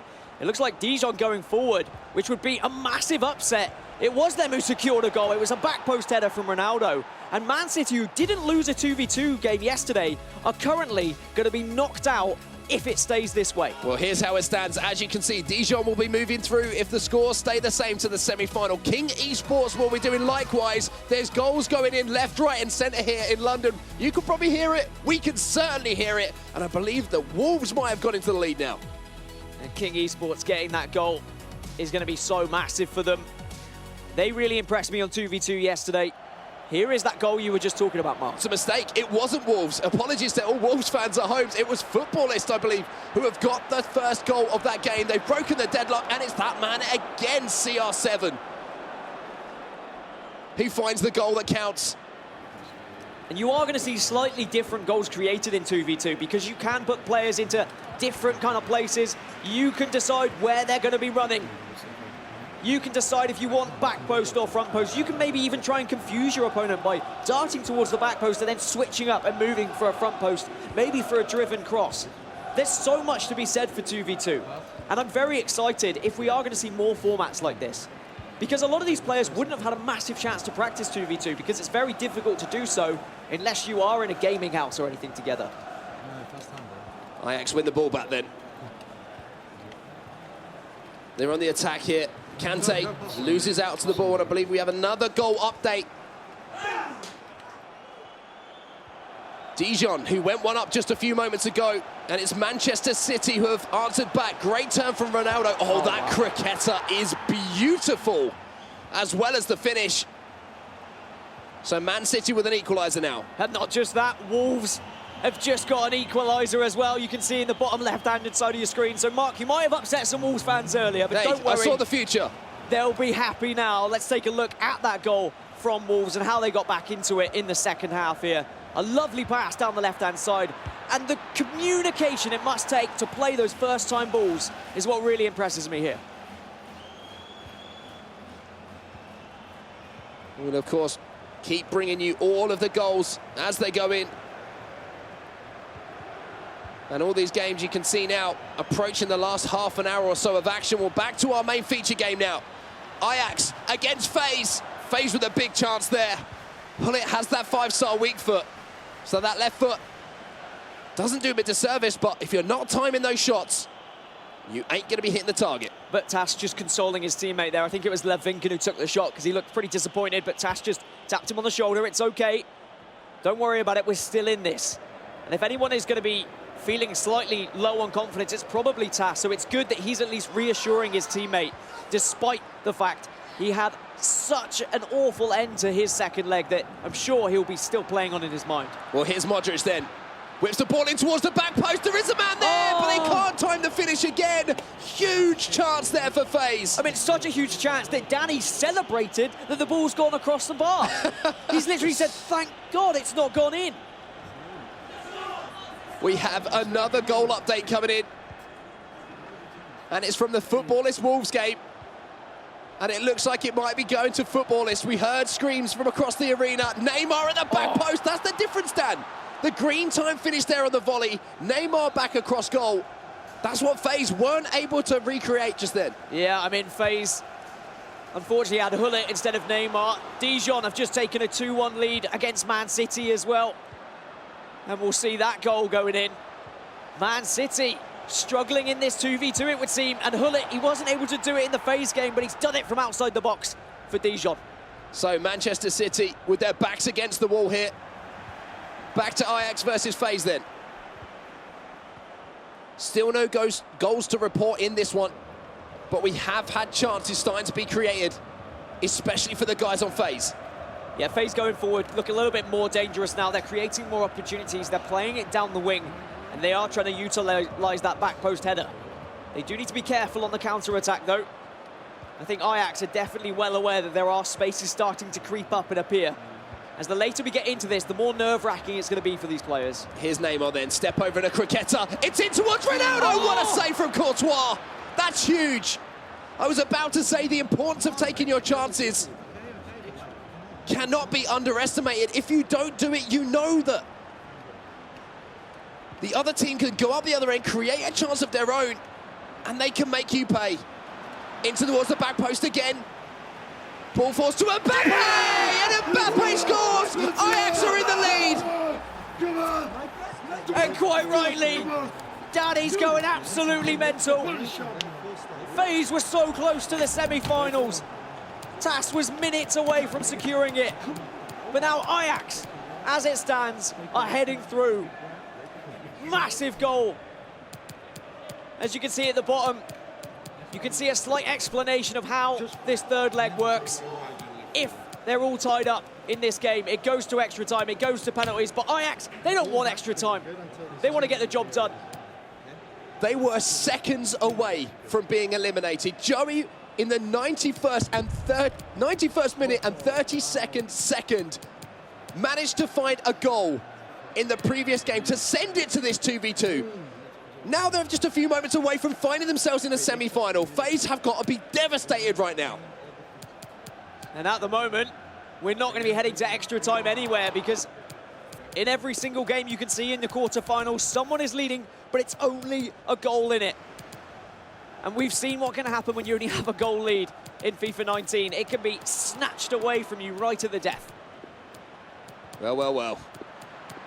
What a morning we're having here in London. Oh my. We're going over to King Esports versus Imperial now. King Esports up 2-1. Of course, it's Nicholas and Tex. Imperial then. Just under half an hour to at least find a goal to send it to extra time. And here they come on the attack. It's Messi now who plays it out to Ramos. Kante back to Ramos. Ronaldo on the edge of the box. Hullet, it's looking dangerous, but look at the swarm at the right time coming in from Nicholas and Tex. You're really going to struggle against a 2v2 with Nicholas and Tex and how they're playing at the moment. They really seem to be communicating well because they press together, they tackle together. Space here. And it really works. Ramos in towards the back post. Ronaldo was up but couldn't find any contact on the ball. Militao then. Ball in towards the back post again. Neuer has to stretch to get anything on that. Pressure from Imperial, but not enough to break the defenses of King Esports. But look how close every single pass is. It's literally millimeters from being taken away from King Esports there, but they're able to play those precision, close, tight passes to one another, back and forth. Good teamwork from them, but you feel that there's always going to be that one chance for Imperial to get back into it, and King Esports will know that. Space here inside the box then. Ramos, unfortunately, doesn't have too many skill moves to work with, but you don't need them. But one thing you do need is the finish. And they couldn't find it. The crossbar here saves King Esports. And now they're looking to go straight up the other end and finish this one off. Oh, this would be absolute nightmare for them. Neymar! Going forward. And he's pumped it wide. And King Esports, they had the chance there to secure themselves into the semi-finals, but Imperial, they stay alive. How quickly these games can go from one end to the other. It's one thing we love about FIFA esports. You never know when the game is done. There's always one more chance. It's all about if you can take it. Well, we're getting to that point now, Mark, where you have to seize that moment. You have to take it. The 75th minute where we're starting to see changes, both defensively and offensively. New substitutions coming on, fresh legs to make a difference. Drop back if you're trying to defend the lead. All-out attack if you're trying to gain the advantage. As we move over, it's Footballists versus Wolves. Footballists still have that goal lead in the 68th minute. And they might have a chance here to find a third, time the shot, but the defender gets the block in. Kante wins it back though. Has options on the overlap here, CR7 inside the box. Tried to find a pass back across goal. But you can feel the tension in every single pass now, Dan. I can feel the tension in the room and just the spectators just watching every single game closely. People with their hearts in their mouths here. Fans, players, coaches, families, just hoping that their team can get this victory or get back into a game. Wolves then need to find a goal to send it to extra time. It was a towering defensive header there from Paolo Maldini. And look at the space they're having to leave in behind. Cristiano Ronaldo there. R9's peeled away towards the back post, but that is a confident header back to Courtois from the centre-back there, Varane. And it is all about confidence in 2v2, I have to say, Mark. As soon as you suddenly start doubting yourself, if you think, oh, maybe this pass won't work, and you second-guess yourself, that's when the mistakes start to creep in. That's when you give the ball away and you give your opponent the possibility of getting back into the game. But Footballists, they've been playing it around the park well, moving players nicely. It's really working well for them. Well, here is the end of the Manchester City game. In extra time. Oh, he's offside. Mbappe just caught offside there, and with the seconds dwindling down, Dijon might well take down Manchester City, and I believe that is what has happened. They believed, we believed, Manchester City will be out of the tournament in the quarterfinals. Dijon will move through. And Man City, they dominated yesterday. No one would have thought Dijon would have taken down Man City. That is our first shock result of the quarterfinal. King Esports versus Imperial again. Still a lead for King. Still pressure from King Esports, but still the opportunity for Imperial to get back into this. They need to show heart here, Imperial. They need to show what they're made of, show their mettle. Nicholas and Tex are going to be defending for their lives here for a place in the semi-finals at the FIFA eClub World Cup. 7 minutes left plus stoppage time. What have you got, boys? But the thing is, when you do turtle up, when you do invite pressure, you are going to invite chances. That's how everything's looking at the moment in the semi-finals. Dijon have gone through. Ajax have gone through against FaZe Clan. Footballists currently winning against Wolves, and King Esports, as we can see, 2-1 up against Imperial. Is there going to be a twist in the tail at the end of this one? We've already seen Manchester City crash out. They were one of the teams that impressed me most yesterday. Gone. Imperial, if they can find a goal here, they can keep their dreams alive and potentially send out the favourites at the start of this tournament. De Gea's committing to this one, and he had to make that. But we're into the 90th minute now. And you can feel the hopes just slipping away of the Imperial boys. The thing is, if you thought it's hard to hold on to the ball in 1v1, 2v2 is even more difficult. Screams erupt to the left of us. We'll get updates from that shortly. But at the moment, Imperial have to win the ball back. but they're really struggling to regain possession, Mark. King Esports doing the job. The two best players in the world just trying to see this game out at the moment.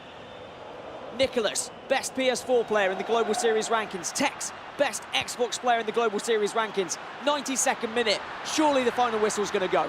Two of the most calm characters in game as well at seeing out results. That's why they've been champions. That's why they're two of the best in the world. And that corner is just going to take more time out of the game here. We're over the allotted amount of time.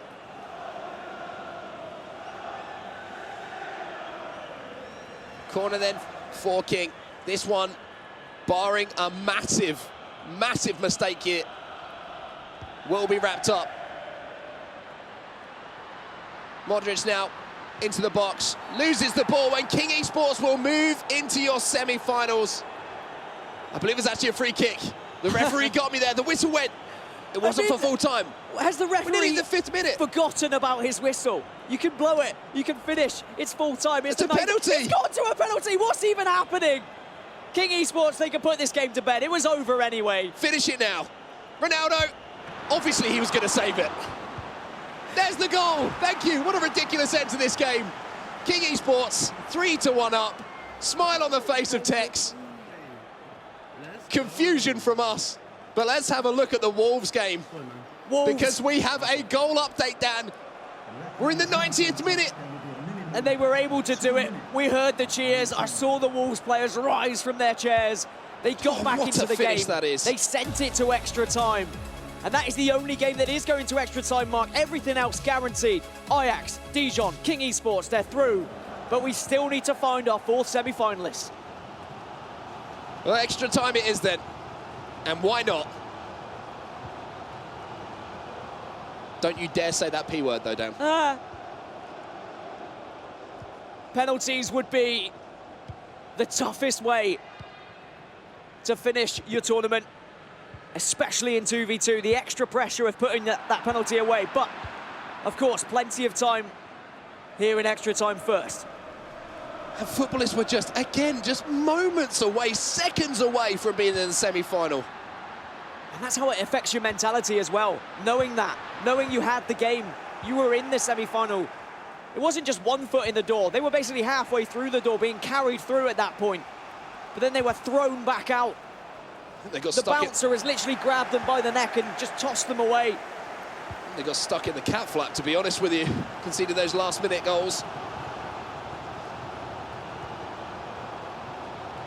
Footballers, though, it's not over. This is the one thing you have to keep in mind. Yes, heartbreak. But you have the chance to redeem yourself. And in situations like that, the emotion that will be released, if they can find a winner here, it'll be heard for miles around. And now the fatigue of some of these players is really going to come into things. Wolves would have had all the pressure. Eusebio, he's in space. Oh, Courtois with the save, it falls back to Eusebio! And footballists are back in the lead. In the dying moments of the first half of extra time, Eusebio with a great run, and to be fair, one hell of a volley. Courtois did all he could. But it just bounces back to Eusebio's feet, and footballists, they pounce on it. They regain their lead again. Wolves, they've done so much to get back into this. Their players are all knackered. I can see red bars on the likes of Cristiano Ronaldo, the likes of Hullet. But they need to dig deep again in this second half of extra time, or maybe even a chance if they could throw this one into the box. But how many times can you dig deep? They had to go to the well at the end of that game, as we say, last kick of the game, essentially, to find that goal.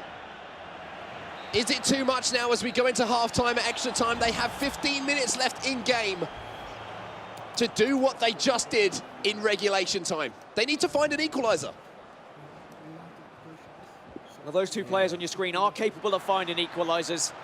Here was the update from the Ajax phase game. We had a little bit of a restart. Ajax weren't yet through. They are still leading 1-0 though. My apologies, thought the game was finished.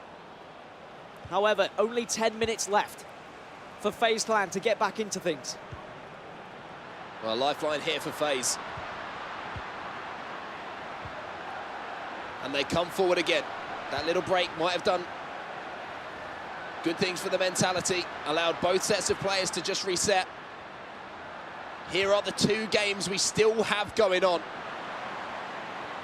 As we see a header going at the back post there, and FaZe have tied it up now. We could have 2 games in extra time if they can hold on for 5 more minutes. And FaZe just always seem to find a way to get that player to the back post, to get that header, to time it green. Tass, he's yelled green enough times. And now we go back over to Footballist versus Wolves in the second half of extra time. As Footballist just try and slow things down here. Keep in possession, but maybe they can put the game to bed with a 4th. Oh, it is falling to Ronaldo here to bury it. And that could be it. Footballist could be in our semi-finals. Joy, relief on one side, and devastation on the other. Absolute heartbreak. But Footballists really were the surprise of the tournament yesterday for me, and they're continuing to surprise.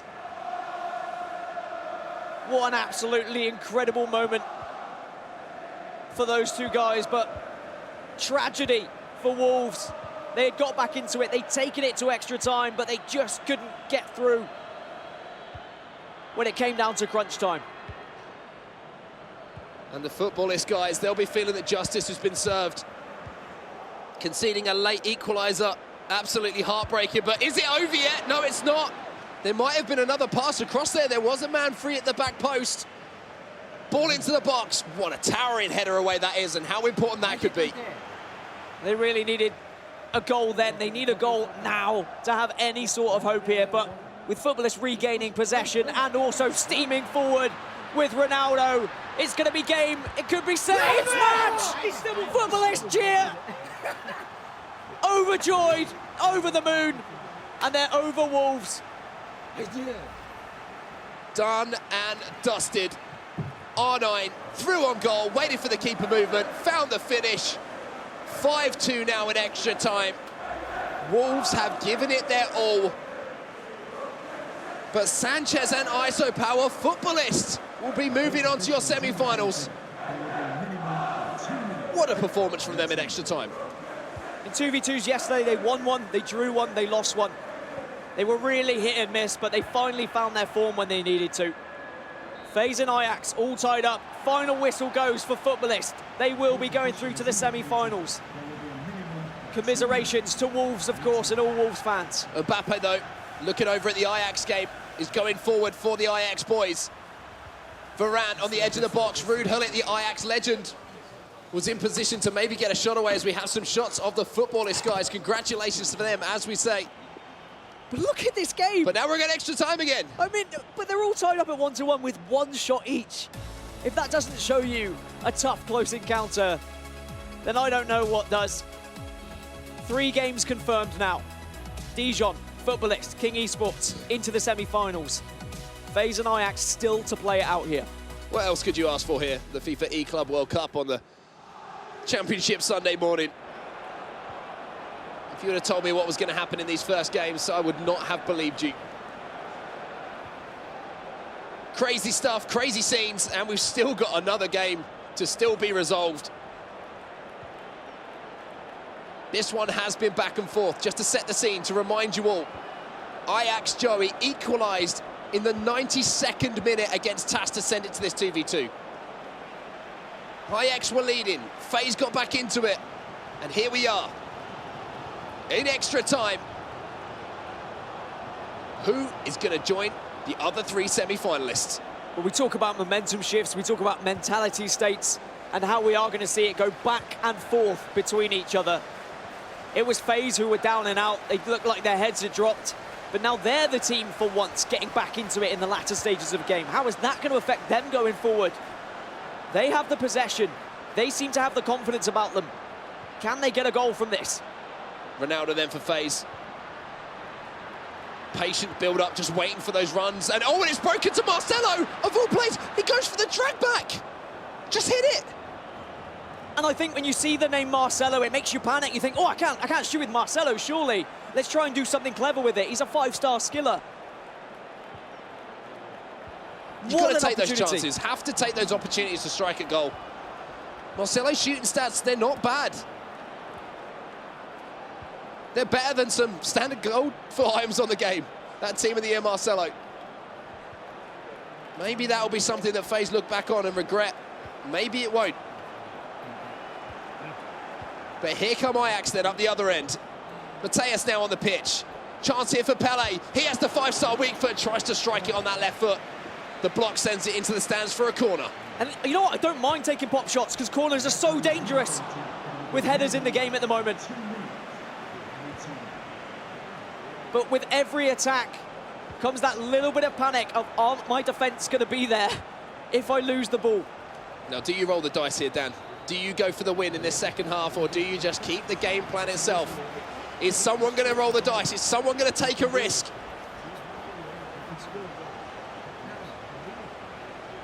"15 more minutes left." 5-3-2 at the moment for FaZe. Just seeing that formation, very defensive. Really just trying to cling on to this one, play that possession game that TAS does so well in the 1v1 situations. A massive chance with Marcelo. Look at on the both ball. rocking. I mean, that's nerves in a picture. I would not want to be in any of these players' situations. Whilst I would love to be fantastic at FIFA like they all are, however, this is scary. Crunch time, 15 minutes left, second half of extra time, fist bumps from both sides. Smart kicker, let's go. Joey and Danny representing Ajax, TAS and Lev Vinken for FaZe Clan. Only one spot left in the semi-finals. And only 15 minutes left of time in this game before we go to the dreaded penalty shootout. FaZe on the attack here. De Bruyne tries to get around the outside of the player. I think it's just going to run out here for a goal kick. Make sure you get your tweets in. How do you think this one's going to go? Is it going to be FaZe? Is it going to be Ajax? Use the hashtag FIFA eClub World Cup. And I love that. I just stumbled upon the eClub World Cup online. Oh my God, I feel exactly the same. This quarter-final has been absolutely mental. And it's not over yet either. Ajax and FaZe Clan, they are going all the way. Only 10 minutes left, and with two possession-based teams going up against each other, penalties is definitely on the cards. Can't take my eyes off the action. The hashtag FIFA eClub World Cup now biting action in every second of the games. We're lucky enough to not be allowed to take our eyes off it. It's been an absolute pleasure to bring you these quarter-final games. And there is still, as we say, time left in this one for another story to be written. And how much of a possession game do you want to play here? Because you could wait out for that last moment. Oh, he's got down in the box, it's a penalty! Oh no! Sergio Ramos guilty. FaZe concede a penalty. Ajax have the chance here from the spot to go into the lead. And who's given the responsibility? Ronaldo now steps up. Goes bottom right, saved! Saved by FaZe!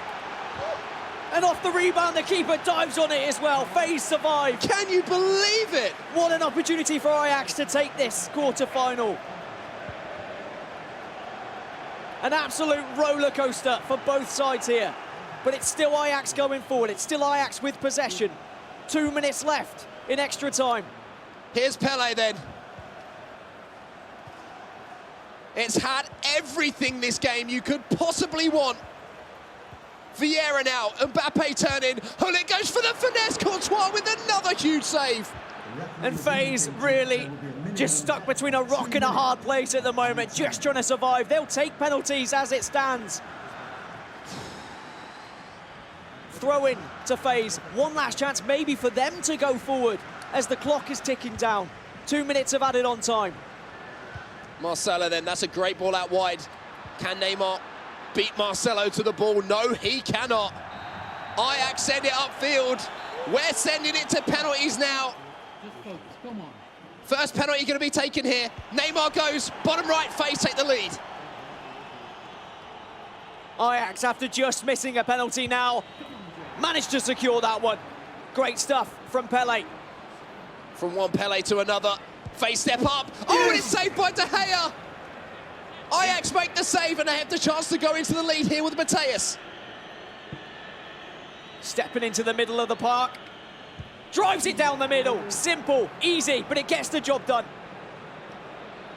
FaZe need to score here. De Bruyne steps up and he slots it away.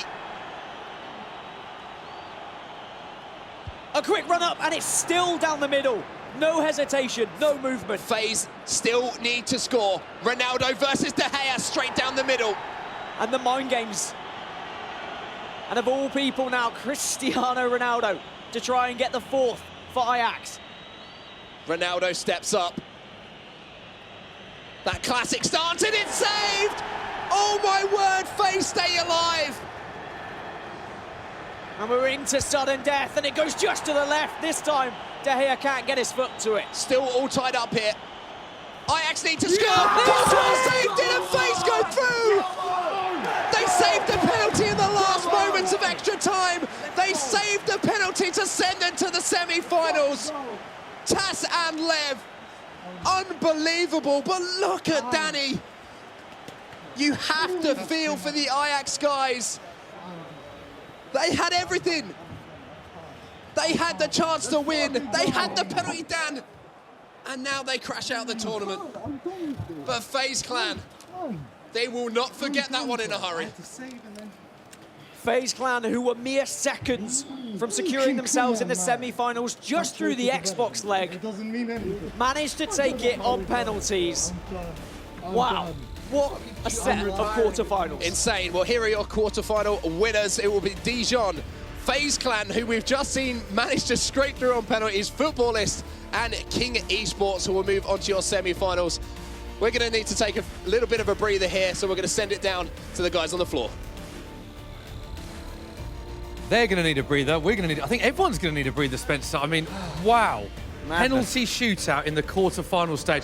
Look at this. We can see what it means to these players. Not a nice way to go out of the tournament.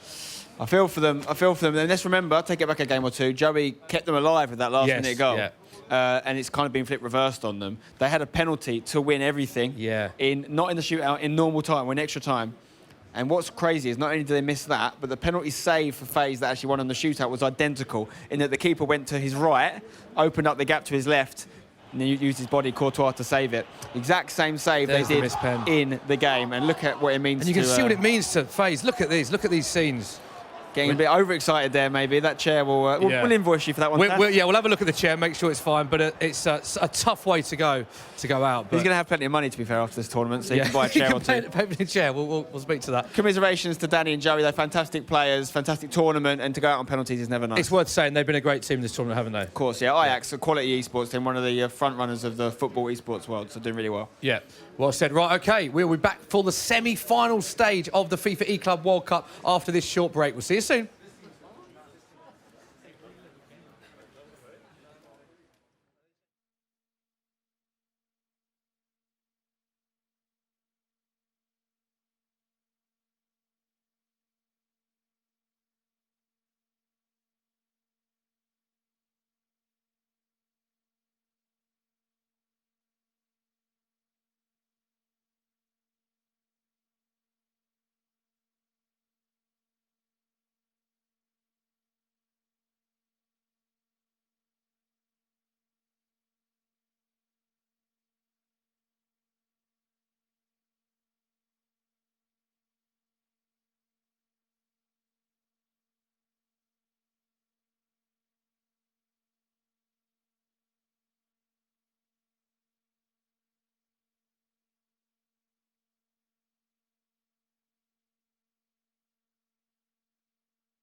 Welcome back to the FIFA eClub World Cup, live from Sky Studios here in London. It is semi-final stage. What a day we've witnessed so far. Spencer, I'd like to say Spencer Owen's still with me. Talk us through what we witnessed in the quarterfinals. Huge drama in the penalty shootout between FaZe and Ajax. We didn't know who was going to win. It kept going back and forth, but FaZe ended up being victorious, as did Footballists versus Wolves. Two big football clubs being knocked out there, Ajax and Wolves, in favour of esports organisations. Here you can see Dijon getting perhaps a shock win against Man City, a game that if it happened on the football pitch would probably only go one way. It went the opposite here in London, and finally the favourites, King Esports, had to work for it, but they did eventually come out victorious against Imperial, so they're still alive in the competition as well. We can have a look at what this means. So Manchester City, so impressive yesterday. They are out. Dijon advanced to play FaZe in the semi-final. Then on the other side of the draw, you can see that Wolves again out. They are going home. Footballists with that big win, and King Esports go victorious. So it's King Esports against Footballist and Dijon against FaZe. And interestingly, Spencer, all the matches, all 4 quarter-final matches, went to that 2v2 matchup, which shows how close this tournament is. Exactly, and it could happen again here in the semi-finals. And we talked earlier about the potential of there being a record broken, which would be that a non-football club could win a Club World Cup for the first time. There's only one football club left, and that's Dijon. So you think that might happen? Very, very realistic chance. 75% chance, the statisticians will tell you. What was the standout game? I think we can't look past, we're talking about the quarter-final stage, the penalty shootout had absolutely everything, didn't it? And it did. Including the players' reaction at the end. I mean, you just saw what it meant to both sets of players. And that's what happens when you get this 2v2 environment going, this teammate connection. They want it so much when they get it, and they celebrate. Not just them, by the way. The Footballist guys go crazy when they get some goals. I'm looking forward to seeing some more of that. But yeah, that game particularly, because it was going back and forth like a roller coaster. You know, Tas could have wrapped it up in the second game, not even taking it to the third game. Joey got that late goal. And then actually Ajax had a chance to win with penalties, which they missed. Yeah, and penalty in extra time as well, didn't they? Okay, let's have a look what it means for let's look at the global series overall. Spencer, just give us an insight into how important this event is in terms of the overall FIFA 19 global series. Yeah, lots of different events this year. Unbelievable opportunities for players to pick up points and cash prizes. This is a FIFA major, one of the bigger tournaments of the year. We also have FUT Champions Cups, licensed qualifying events, official league partners, PlayStation 4 country tournaments, and of course the FUT Champions Weekend League, which I'm going to hopefully finish my games on when I get home later. You've got the Global Series ranking leaderboard, which is what you're trying to pick up points for to get an official world ranking. The top 64 on each console will go and play in the playoffs towards the end of the season. If you finish top 16 on the leaderboard after the playoffs, you make it to the E-World Cup Grand Final. Yeah, we can have a look at what it means for the points, because big points up for grab this weekend.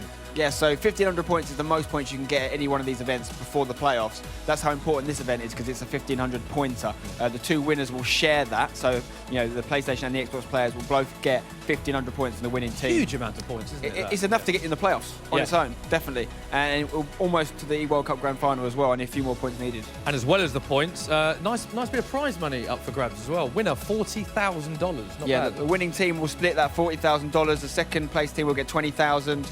Everyone that's in this semi-final situation we're about to see is getting, every team, I should say, is getting 10,000, so decent. Yeah, very, very decent indeed. We can see behind us, players are set. It is the semi-final stage. 2 big matches coming up. What are you looking forward to out of those? I mean, I'm looking forward to both of them. I'm looking forward to Dijon versus FaZe. FaZe are going to be riding that wave of positivity after winning the penalty shootout, but Dijon have just knocked out Man City. They've got to feel confident. You know, they rode their luck a little bit in the latter stages of the 2v2. City had a lot of chances, but they made it through. Of course, we're going to see Footballists, who probably many people wouldn't have predicted to get this far, going up against the pre-tournament favourites, King.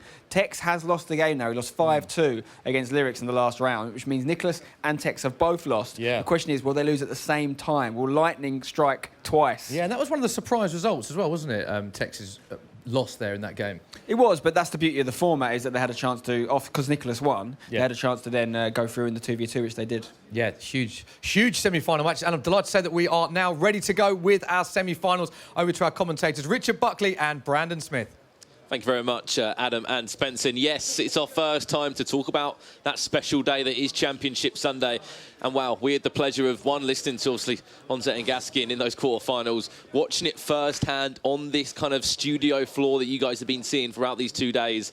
And it's safe to say the format is going hand in hand with this 2v2 kind of vibe that this tournament is bringing. So many great games today, including penalty shootout, last-minute winners, last-minute equalisers. So much to talk about. It's safe to say the tournament format has been delivering 100%. I needed to lie down after that set of quarterfinals. It was just unbelievable FIFA action, unbelievable tension, drama, and this team element to the Club World Cup. It's delivering because you're seeing such big reactions. I mean, just looking on both ends of the spectrum, you saw the reaction from FaZe when they won, and then the absolute devastation from Ajax when they did lose.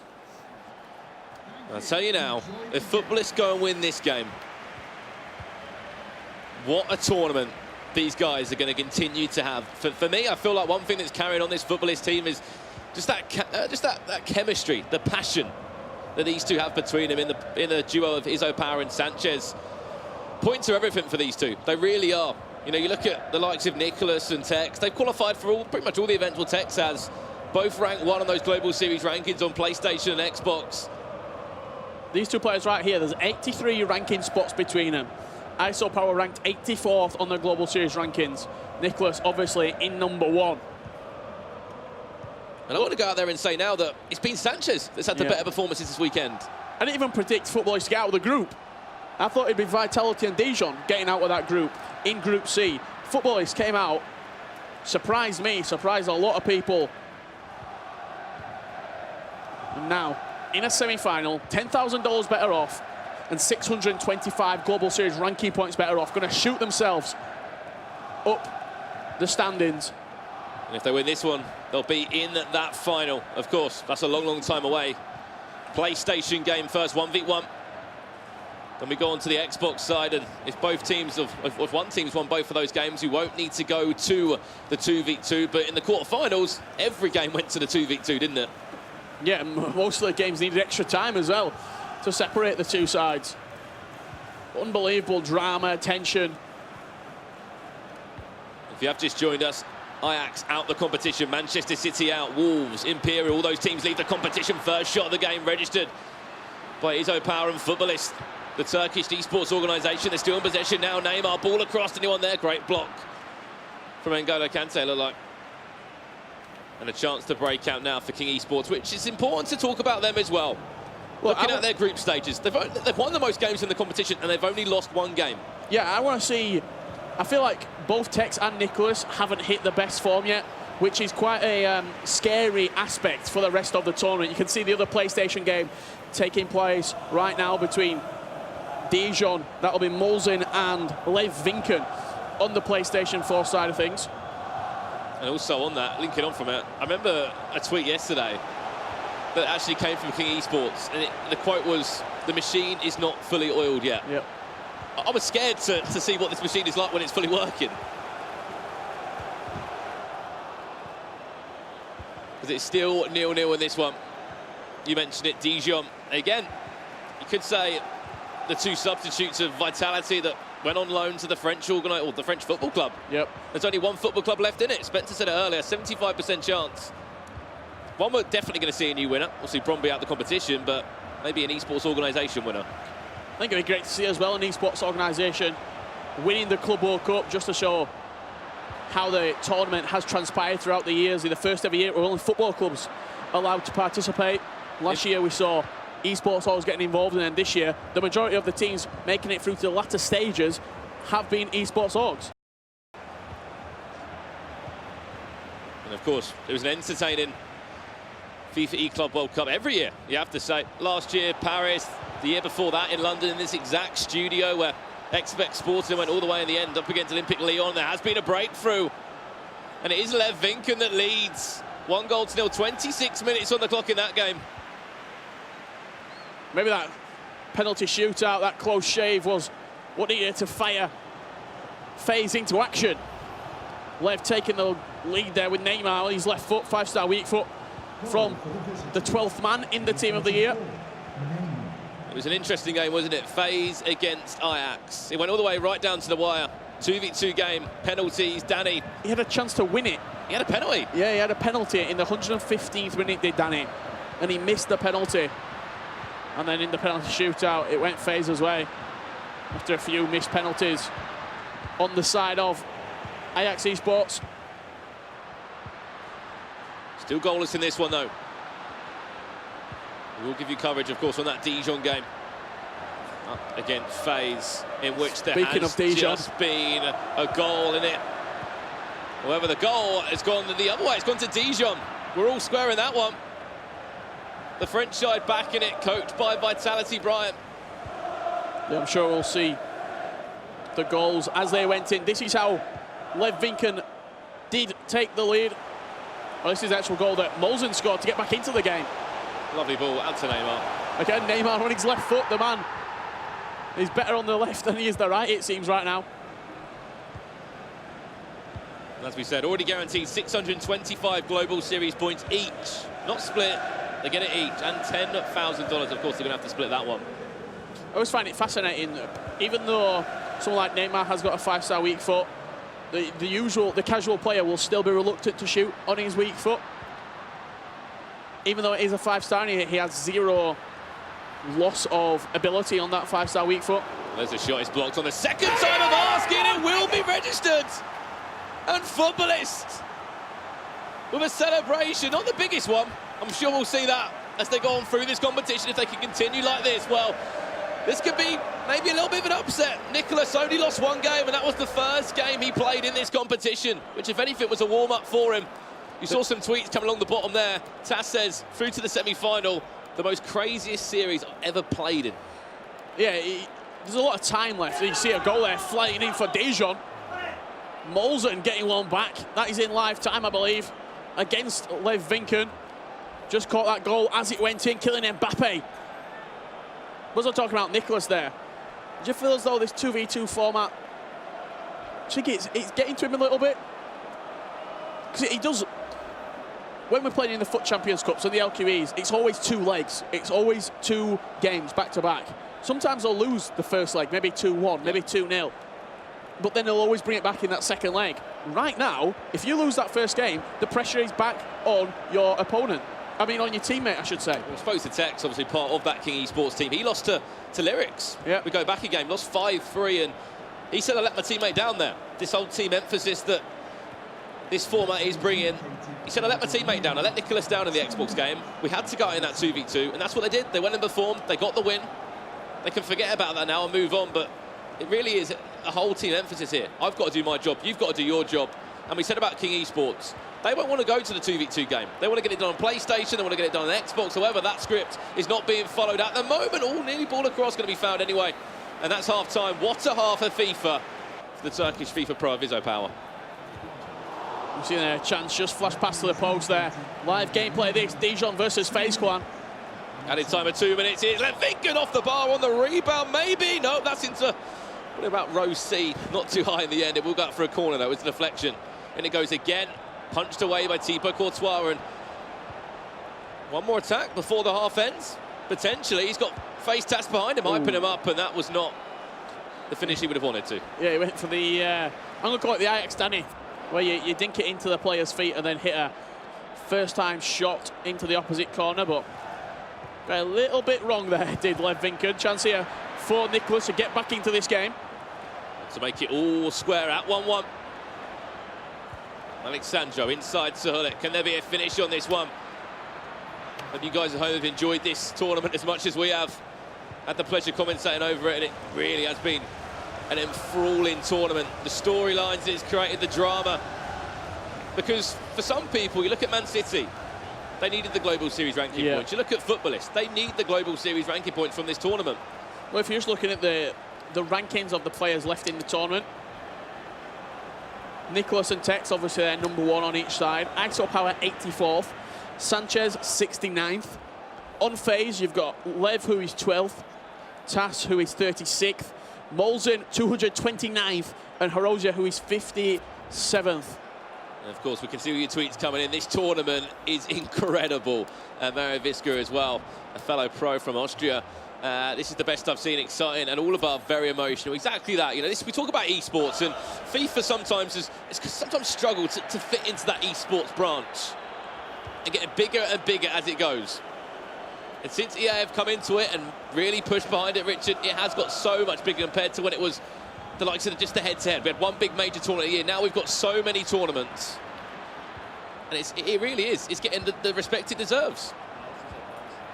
I think there is a few issues there. It looked like gameplay might have been lagging a little bit, so we're going to take a pause and make sure when you're at such a high-intensity match in a semi-final. You can't have any issues.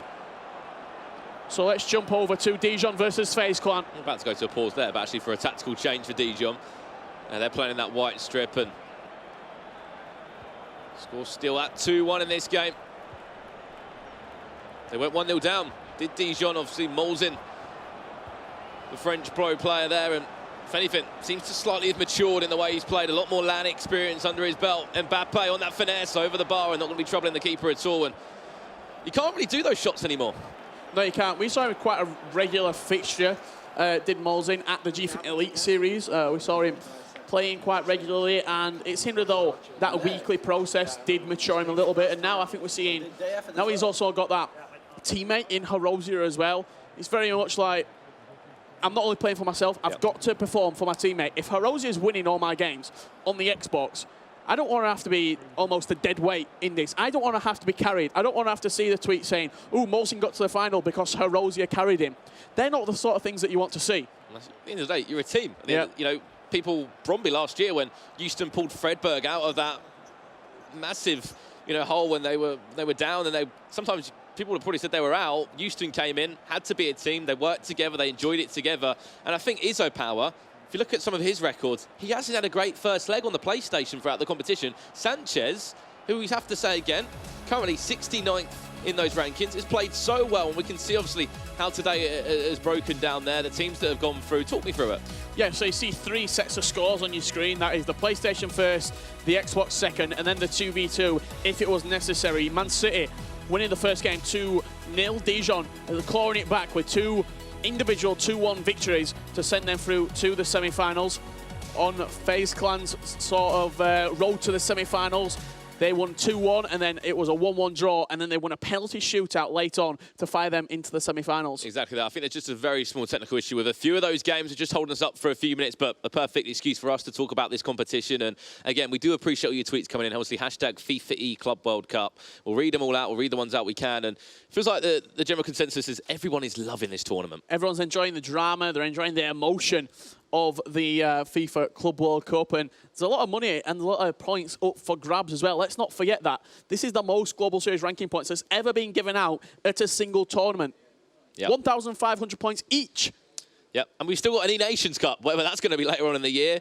So many tournaments, so many opportunities to grab those all-important Global Series ranking points. You can see, obviously, the FaZe Clan there with Lev Vinken headset on. He's ready to get back into that game very shortly. You've got Tass, I'm sure, is going to be getting hundreds of messages, hundreds of tweets saying congratulations and how the run is going so far for that man, as he's picked up 625 Global Series ranking points. Their opponents, though, these guys. Yeah, it's Dijon. You can see Vitality Brian there being the coach, the mentor to this young Dijon side, and the 2 players representing Molzin and Herozia. It was a bit of a tough day for him yesterday, because obviously Vitality are in the competition as well. He made the kind of, in our eyes, he made the decision of, I'm not going to coach anyone, I'm just there to support every single player. More moral support. Yeah, and then when one goes through, or if you both go through, I will help you in that stages now. Obviously Dijon, lucky enough to go through in that one. Vitality, not really a good day yesterday for them.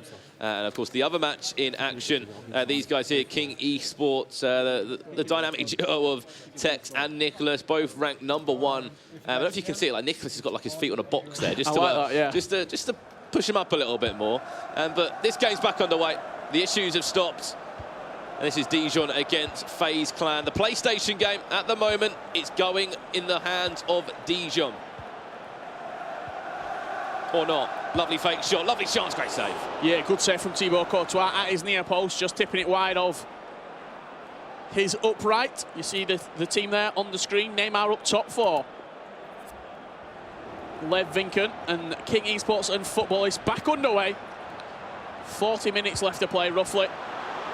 Nearly a goal scored as well via Luka Modric. Great to point out as well, Van der Sar in goal for Footballists. They've backed him throughout this tournament. He's played well. Yeah, so a few other players using Edwin van der Sar simply for the positioning that he does possess. I think he's got 95 positioning on his prime. Edwin van der Sar, once you put a basic chemistry style on that, you're maxing out a lot of the stats, 299.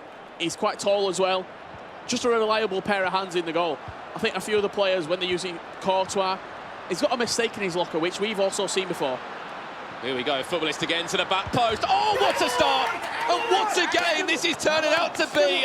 Izzo Power, we questioned him throughout the competition on that PlayStation side. Sanchez has been playing so well. They seem to play and thrive off that 2v2. And what a big goal that is. As the tournament has progressed and the prize money and the points have gone up, Izzo Power has just got better and better and better. He's rising to the pressure like a nice bit of bread in the oven.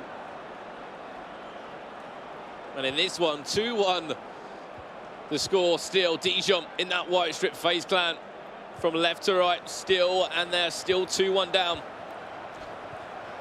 This tournament as well, it's brought up massive performances. You look at Shells, TAS, all those players that have played really well on just this version or this tournament. They've enjoyed playing in the format. About hitting your peak, hitting your form at the right time. There's no point hitting your form in a weekend league where you're 13-0 and you're playing really well. You have to hit it at events.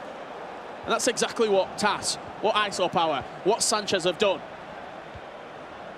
I remember a few weeks back, TAS was just saying, I want to be back at my best. Look, TAS a few weeks ago, he was contemplating his entire FIFA career. Okay, let's not forget that. Right now, he said he was back last night. And he was enjoying those timed finishing as well. He's in behind. That one in, we would have saw one hell of a reaction there from... I think he actually thought they were offside there, because he hit it on the first time. That's not a shot that you're going to take in a competitive environment. I think he thought they were offside. That could be a big chance, because he was pretty much one-on-one. We're speaking about TAS, about how a few weeks, I always say this every tournament, how 24 hours, how a week in competitive FIFA can change. Different stories, different scores. People having different performances. There's a chance saved, out of corner for a corner it goes. But Nicholas, we saw it yesterday, he can get frustrated. Saw some of the games he was playing against when he lost his first game. I think it was to Pro Hunter from ECV. Got so frustrated. Had to be calmed down by his coach.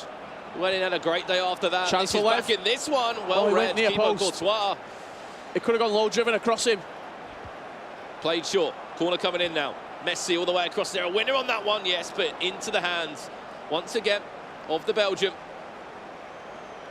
And this sets up, if this scoreline does finish at this and Dijon get the win, this sets up an unbelievable clash between Herosier and TAS in that second game. The tactician that Herosier is, he can break a game down. Both players, like, very, very tactical. They think about the game. They've usually got some sort of game plan going into it. TAS has been playing 5 at the back pretty much all weekend long. Corner to come in from King Esports on that left-hand side of your screen, you can see. That's 2-0 still, all the way across, then into the hands of Van der Sar in the other game. Fake shot or two into a drag back. This is Lev. Yes, he's got himself a goal back. And more important, he's got himself an equaliser in that one. Lovely, well-worked move. Neymar, the scorer. Yeah, a couple of drag backs. Comboed with, I think it was a ball roll inside the box. Found the opportunity inside it with Neymar. And a good finish from Lev to level up that game. There's a chance in that one. Out for a corner it goes. This has been all footballists. Sorry to cut you off. It has. It really has, Richard. There's been a few chances, but they've been manageable chances. Goalkeeper's been moved. Footballists. They go 3-0 up here. Oh, he dinked it. Interesting choice of a dink pass there from Izzo Power. I'm looking forward to seeing this Xbox leg, Richard, because Sanchez has been giving us reactions. So's TAS, to be honest. Saw some of the stream highlights yesterday. Massive chance for Nicholas. Oh, no. Not good enough. Yeah, it's just not going to plan at the minute for Nicholas. And in a one-legged game, you can't start slow. You can't pick up your performance at the 74th, 75th minute. You have to be good from minute 1. I think that's why the first goal's massive. Yeah. In a one-legged game, you go 1-0 up, then you build into it. We haven't seen massive scorelines either. What a chance. This is played to the back post. No, oh, he went for the overlap instead. I think that was Kylian Mbappe that made that run. Can you imagine? 3-0. I know Nicholas, you can't take it away from this man. A fantastic player, won that LQE in January back in London, but people are starting to work him out. And I think he needs 2 legs. I think he does need 2 legs in a 1v1. Because we know Nicholas, even if he lost this game 2-0, it's a second leg to come back. Knows what he needs to do. Let's have a look how Lev did score that goal to get it back level at 2-2 in that other semi-final, FaZe versus Dijon. See the nice intricate close control here when the ball gets switched over. Just the whole build-up to the goal was fantastic. Bullet into Ronaldo, a fake shot or two into a drag back. Played a lovely ball through. I don't think anyone would have saw that. Yeah, not many people see that pass. This is live right now, 90th minute. Dijon versus FaZe. Are we going to see a winner? Or is it going to be a draw going into the second leg with everything to play for? We hope you guys at home are keeping up with this. So many games, so many goals, which mean a lot in terms of prize money, in terms of global series ranking points. Well, there we go, Richard. That's a draw in that one. So basically, whoever wins the next game is through, unless it's drawn again. Yep. Simple as that. If there's a winner in this next game, they go through to the final. If it's a draw, we go to a 2v2. 5 minutes left in this one. Footballist, you go and win your next game. If you can stay at 2-0 here, you're nearly there. You'll be going through as well. What a time to turn up Izzo Power. Wants another one. Lovely ball all the way across. Oh, wow. What a PlayStation leg is. This is. What a time to play your best FIFA of the year for ISO Power. 3-0 up against Nicholas 99 FC. And I tell you what, Tex has got a massive job on his hands to keep King Esports in this competition. We'll go back around. It was Tex that lost his game. Nicholas won his. Now the tables have turned. Tex needs to step up. But wow, I've nearly lost the words as well. It's only the first game of the day we've commentated on. 3-0 up. Izzo Power, the Turkish FIFA pro. He's played at a few events this year already. But one of those players again that seemed to play so well in a 2v2 kind of setup, a team vibe. Consolation, if anything, for Nicholas. I think it's over. Added time to come. Gives away a penalty there, Van der Sar. He can laugh. He can laugh about it. Merely a consolation here for Nicholas. To be honest, Nicholas looks more happy than I'd expect. ISO Power firing Footballist into a one-win lead, I should say. They're going to be at one match. If they save this as well, what a game. Neymar, save, yeah. Keep that clean sheet open, because I think it's happening. What a performance from the man ISO Power. Wants another one. He might even get a fourth, Richard. Here he goes. Kylian Mbappe all the time in the world. Could it be 4-0? Oh, it is. He is on fire right now.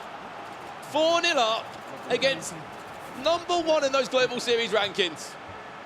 The Argentine has just lost 4-0 to a team that are on fire in this competition. Footballists have turned up and against all odds continue to keep surprising everyone. Look, we saw him yesterday. They were making a lot of noise. We didn't know how far they were going to go. They got through to the latter stages of the group stages. We thought, you know what? They've actually got a chance of going through here. They went through in the group stages. In the quarterfinals, we thought, are they going to get past Wolves? Wolves is a tough task. Are they going to be able to beat Wolves? They beat Wolves. They're in through to the semi-finals. We're looking at King Esports. They're the favourites. They're going to win the entire competition. ISO Power just beat Nicholas 4-0. And that puts so much pressure on Tex right now, coming into this semi-final, leg 2 on the Xbox. You can see the scores there from the first round of semi-finals. You can indeed. Obviously, Dijon and FaZe Clan 2-2 in that game. So whoever wins that Xbox leg will go through. Or if it's a draw again, we'll go to a 2v2 there. If Footballist, it's simple. Win your next game, you go through to the final. You lose it to Tex, we're having a 2v2 there. That's going to be an amazing second game. Big pressure, big scores for Footballist and Dijon FaZe. King Esports, I think we've got that player from King Esports, Tex, over with Anna. Hey guys, I've got ISO Power here with me, who just currently defeated the #1 PlayStation player in the world. And you didn't just beat him, you dominated with a 4-0 win against Nicholas. How are you feeling about what just happened? I'm feeling great right now because he's the top player in PlayStation. Now we focus on finals. If my teammate Sanchez win Tex, and Tex is top 1-2 on Xbox. We're feeling great. we underdog team, and we'll see. Coming into this tournament, you were labeled the underdog. Nobody had really heard of you guys, and now I think the whole world has heard of you, and we are ready to see the second leg of this match. What are the words you're going to give to your partner now? Actually, Arkadaşlar ne söylemek istiyorsun diye söylüyorum. Yani şöyle, o beni kurtardı geçen maçta, ben kaybetmiştim, o kazandı. Bu maçta kazanacağını düşünüyorum. Zaten beraberlik bile bize yetiyor. O yüzden arkasındayım, destekliyorum. Kazanacağına eminim ben. He's saying last match he saved ISO actually because ISO lost the first match and now he made it the first game, so he's saying we'll go it together and they will be in the finals together. Well, we are very excited. You guys are the only Turkish team here, so I'm hoping you get to go and make Turkey proud. Is that what you're trying? Is the plan for right now? Türkiye ile ilgili. Evet, Türkiye'yi gururlandırmaya mı çalışıyorsun? Yani Türkiye'yi gururlandıracak mısınız diye soruyor. Tabii ki burada bulunan tek Türk takımıyız ve yarı finale kadar ilerledik. Ben eminim ki her Türkler bizi destekliyorlar. Onlara selam yolluyorum buradan. Böyle gururla devam ediyoruz. Yes, we are the first Turkish team to achieve this achievement, and I know that all the people from Turkey will support us, and we are waiting for them to support us too. Well, I'm going to wish you guys the best of luck. Thank you. Thank you very much, Arno. And you heard it from there. The Turkish player, Izzo Power, needed to step up, needed a big performance, and exactly what he did. 4-0 win against King Esports. 4-0 against Nicholas, Richard. Big performance from ISO Power. But it's far from over, this game. Tex has got a big match coming up against Sanchez, but you forget about that first scoreline now. The scoreline doesn't matter, it's the result. ISO Power could have won 12-0, and it wouldn't have mattered really that much in the grand scheme of things. If Tex wins, it's going to go to a 2v2. Simple as that. And of course, the other game, Dijon 2-2 against FaZe Clan. I'm going to have a look at the highlights from the footballist game, though. The game with all the talking points. 4-0, a clean sheet, a penalty save, and 4 of the best goals. 41 minutes on the clock. This was when the game really got underway. Ronaldo with a shot, took a deflection, and found a way in the most acute of angles. Yeah, it took him 40 minutes to get that first goal, but it almost seemed, as soon as that first goal went in, the floodgates sort of opened. The second one coming just before the 60th minute, back post cross. Neuer not doing enough inside the goal. Smashed off the bar, that made it 2-0 then. Went forward again, this time Ronaldo. Cheeky chip, little dink into Messi, and the best one about this last goal, we might see the penalty save first. We will do. Right, he saves the penalty, Richard, and then goes straight down the other end with a counter-attack. The third goal, just to go back on that, to actually have the wherewithal to dink that over the top. I seem to remember at the FUT Champs Cup 2, the Royal did something very similar. He was playing lob-through ball passes into the final third. Instead of playing it on the floor, it just means that your goalkeeper's got less time to move. It's more unpredictable when you are attacking. And this was the other game they did play. 2-2, the final score, Dijon against FaZe Clan. It was Lev Finken that went 1-0 up. This was against Morzin. Enjoyed a little celebration there, however, conceded straight after as Kylian Mbappe came forward, played the one more all the way across. This was a lovely well-worked move. Again, similar goals that we saw in the footballist game. Similar goals, looking at that near post with Neymar. Dijon did take the lead. Shortly afterwards, Mbappe outside the right boot into the top left corner. And Brian really enjoyed that. You can see Vitality Brian there, coaching behind them. There was an equaliser though. They left it late on. They did the FaZe Clan. And the game, as we said, did finish 2-2. This was the goal. 2 fake shots into a drag back. Look at that ball right at the end. Just to tap final it through. pass. What a ball that was for Neymar, just to score that one. Enjoyed it again. 2-2, and Morzin could have been 2-1 up. Yeah, the final pass, the little through ball, made that move really, really delicate there, and Mbappe slotting it home. Let's have a look what this tournament does mean in the global series rankings.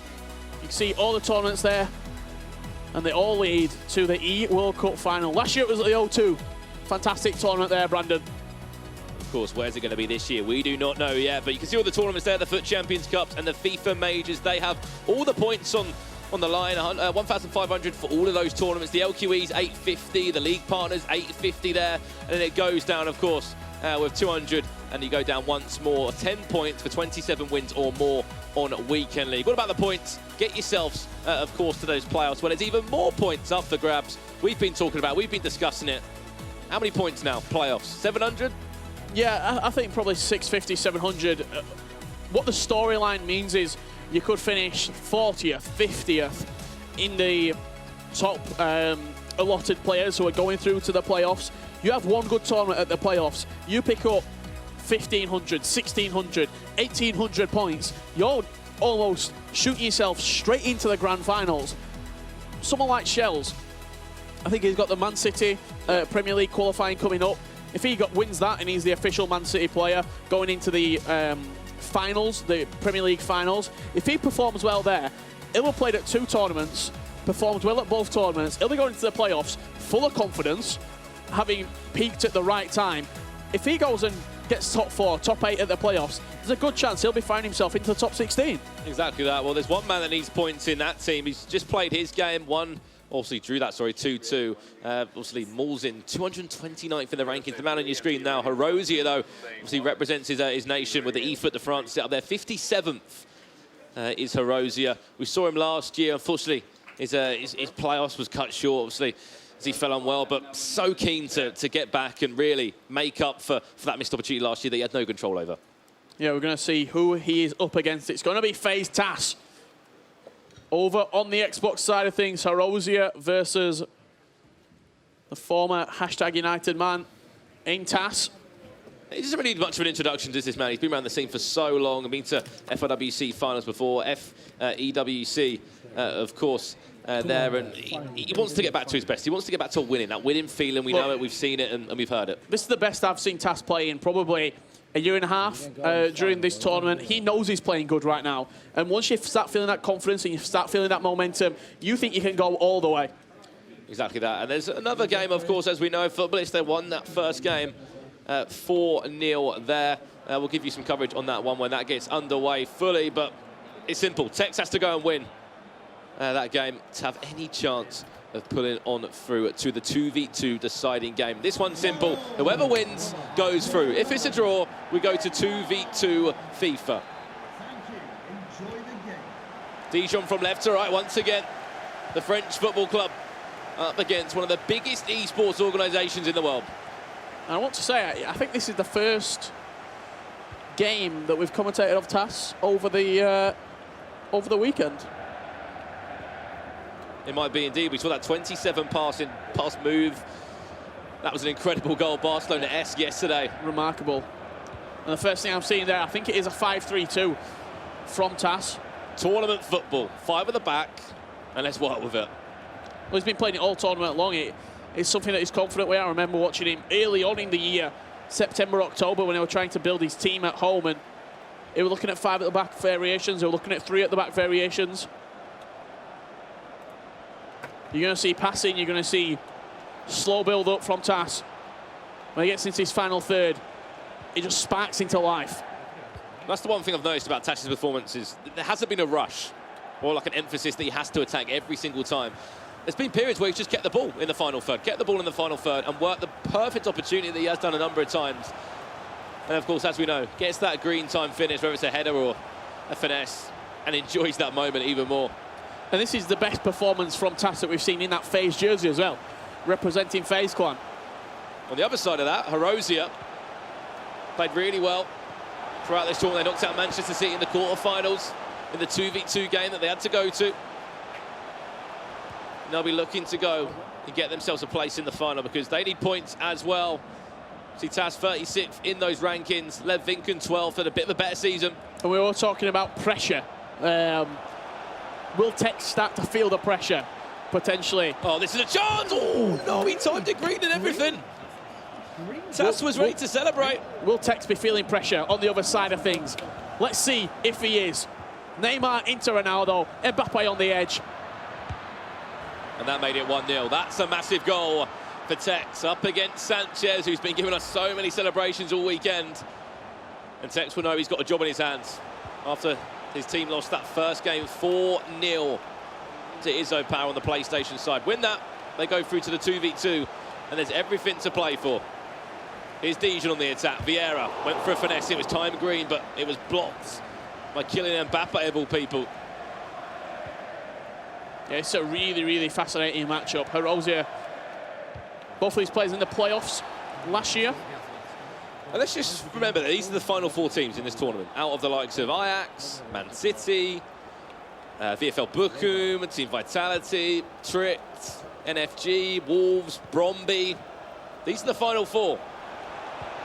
You can see both matched on your screen. Here comes Tex now. And actually here comes Tass as well. Tex, no, what a chance. He's just missed. Yeah, ball rolled the keeper fantastically. And then just somehow managed to put it wide. Not sure how that didn't hit the back of the net.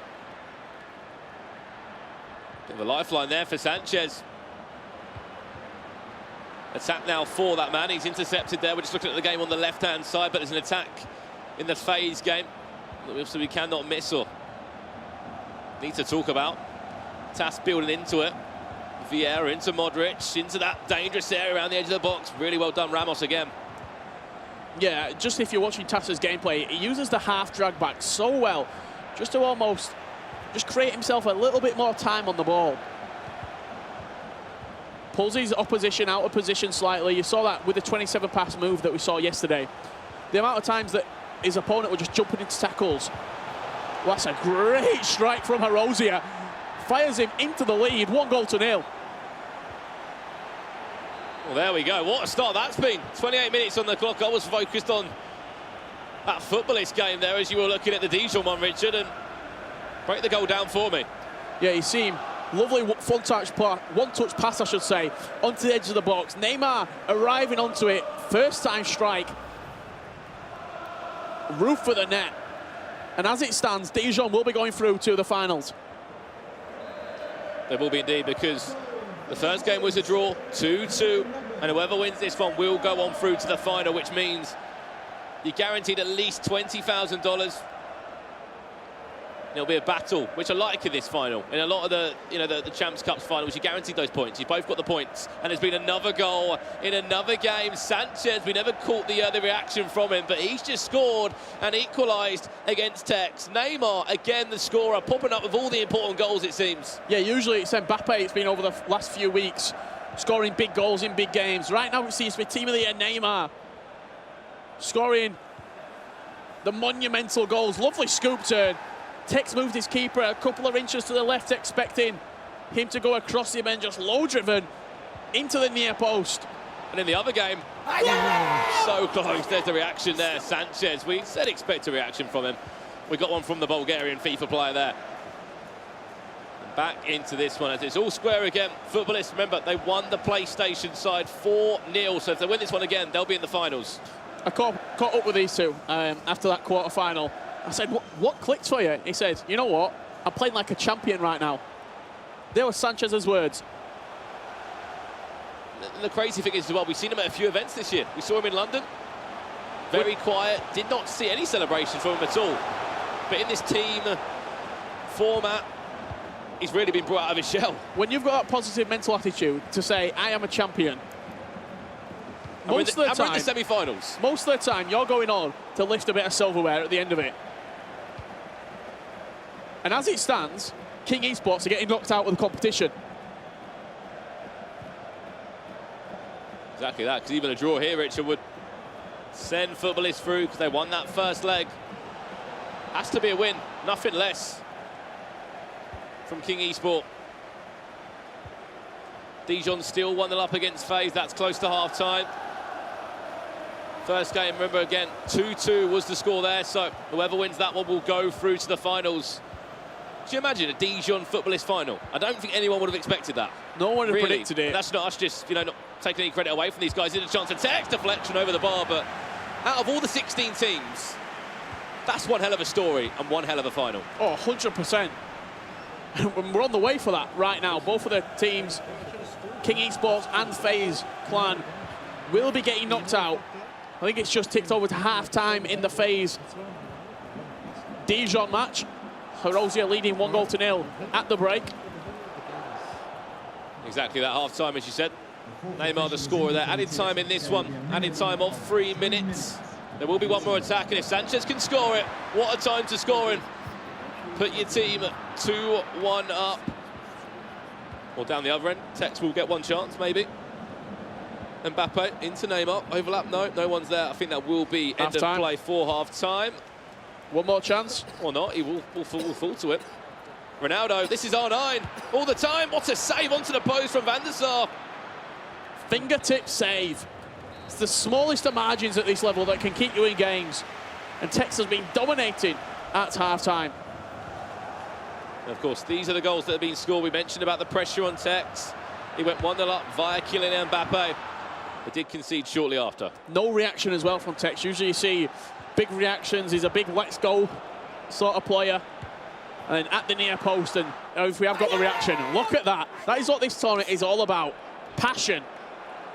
Right there. And he knows that he's still got a job in his hand. Has to be a win. Nothing less to put King Esports into a 2v2 deciding game for a grand final spot. And Dijon back underway. 1-0 in this one. Whoever wins this one will go through to the finals as well. Everything seems to be going to plan for Dijon, but TAS, there's one game to turn up in and turn it around for a grand final spot. This is it. People might have forgot a little bit about Harozia. He is an unbelievable possession player. The man knows how to keep the ball. I remember a game, #Harry versus Harozia in Manchester. It was a quarter-final tie. I think Harozia had about 70% possession. It just didn't let him create anything. And there's been another goal as we just looking at this game. Massive goal from Tex. Massive goal, an important goal. Well worked as well. The finesse off the post, off both posts. No, what a chance for Dijon, and what a lifeline for TAS. Off both posts. Must have had some sort of power in it to do that. As it stands, FaZe will be going out, and King Esports versus Footballists will be going to a 2v2 decider. It's changing every few seconds, these games. Great save there, Van der Sar. Amazing to see him involved. I think Noyes engulfed one of these as well. Lovely ball through. This is the chance for FaZe Clan, nearly conceding down one end. TAS inside. Oh, you saw what he wanted to do. Wrong player though, he had Marcelo. What's a save from Van der Sar on the game on the left? These games have everything at the moment. End-to-end FIFA. And you can kind of see the star initial there next to the Footballist names mean they won that first game on PlayStation. The Dijon FaZe game was a 2-2. What a save, Van der Sar again. He's honestly having one of the best tournaments so far. So good. No, off the post. Get rid of it. He just about has. Wow, what a game that's turning out to be. Both players just hanging on there. We're jumping over to it now. Oh no, Sanchez, a ball roll into a finesse. From nearly conceding down one end to scoring down the other. That's how quick the game can change. If that goes in, it's 3-1 up and he's cruising to a 2v2 match. In about 3 seconds, he's gone from defence into attack. Ronaldo with a ball roll, slots it past the goalkeeper. And as it stands, I'll reiterate it again, Footballists are going through. ISO Power did a job on Nicholas, 4-0 about 25 minutes ago. Which means a draw is good enough for Sanchez. It must be something in those custom tactics, because you look back to the last game. ISO Power saved the penalty, went and counter-attacked and scored in seconds. Down there, hits the post with the chance that Tex had. Tex actually back on the attack again. Great tackle, Marcelo. Can he do it again? Got Neymar in front of him. Great feet inside. Well done, Vieira. Now it goes again for a corner. Another game still 1-0. 74th minute in that one. 16 in-game minutes away. Dijon are from booking a place, in the grand final. These games so entertaining. There we go. Down the other end again. Tex back in front. And he wants to go to the wire. Tex will not lie down. That's just simply not in this player's character. There's a reason he's qualified for every single event. There's a reason that he's won multiple events across different titles. The man knows how to win in high-pressure situations. I'm just looking now over at the FaZe Clan versus Dijon game. TAS with about 12, 13 minutes left, switching into a 3-4-1-2 formation. He has to go forward. I think that goal could have actually just sparked something for that King Esports team to get Tex playing back the way he knows he can. I'm still going to say that we saw a bit of what Tex and Nicholas can really do in group stages, but we still have not seen them at 100%. Neither have been. Ball inside. Maybe this is Tex, we know. I think it is. 4-2 now. I said that third goal, I think, sparked something in the mind of Tex. And now he's playing like we know he can, playing like a king. He's not a bad teammate to have, is he? You lose 4-0. Look at Nicholas right now. Yeah. You can't see He's not it. even watching. You pass the baton over to your teammate. Please, dig me out of this hole. You can't see Nicholas at the moment. He's got his, like, T-shirt over his head. Not even looking, you can see there. He lost his first game 4-0. He's thinking about that still, that 4-0.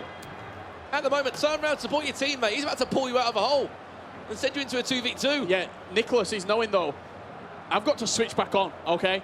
I'm playing in a 2v2 right now against footballers. Unless there's 20 minutes left. Footballers could definitely score 2 goals in that time. The FaZe Clan game, I think that's winding down right now. 9 minutes left on that one. Let's jump into that game. See the culmination of it. Dijon on the attack in that wide strip, cleared away. And of course, that will go to a third game if the score stays at that in King Esports Footballists, because Footballists won that first game. It's TAS on the attack. He's just pushed off his man. This is TAS. Ball inside. No. Headed away. Just about dealt with. Footballists on the attack on the game on the left-hand side. And well read at the back there. From Rio third down, I think. Look how open the time is and all the space. They're not long away, actually, Dijon from getting to the grand final. 5 minutes away from booking a place in the grand final at Dijon right now. On the other hand, Tex about to conclude this one. Send it into that all-important third game there. We'll go up for a goal kick for Van der Sar. And we're going into this game with all the talking points. The first game was 2-2.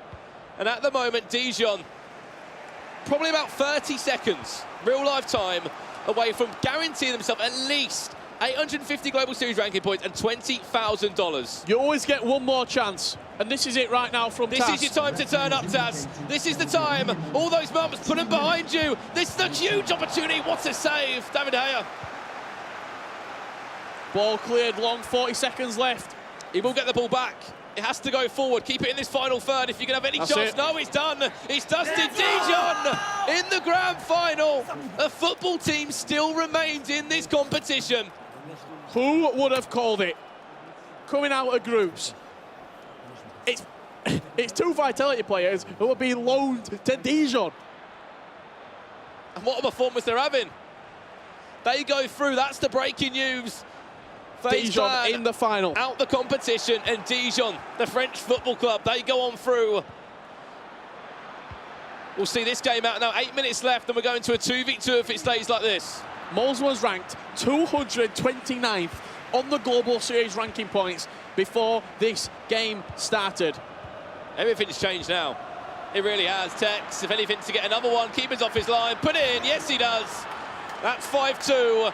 And we may as well get that extra chair set up. Look, a high five to Nicholas as well. I've done the job there. We're back in this. Switch on for the 2v2 game because I need you. So there's one more implication in this. If Tex scores one more goals, the goal difference between the 2 games will be completely even. So that means we'll go to a coin toss to see if it's Xbox or PS.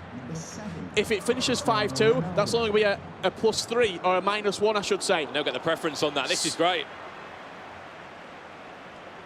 This will make it 6-2. You said it, Richard. First game was 4-0 to Izzo Power.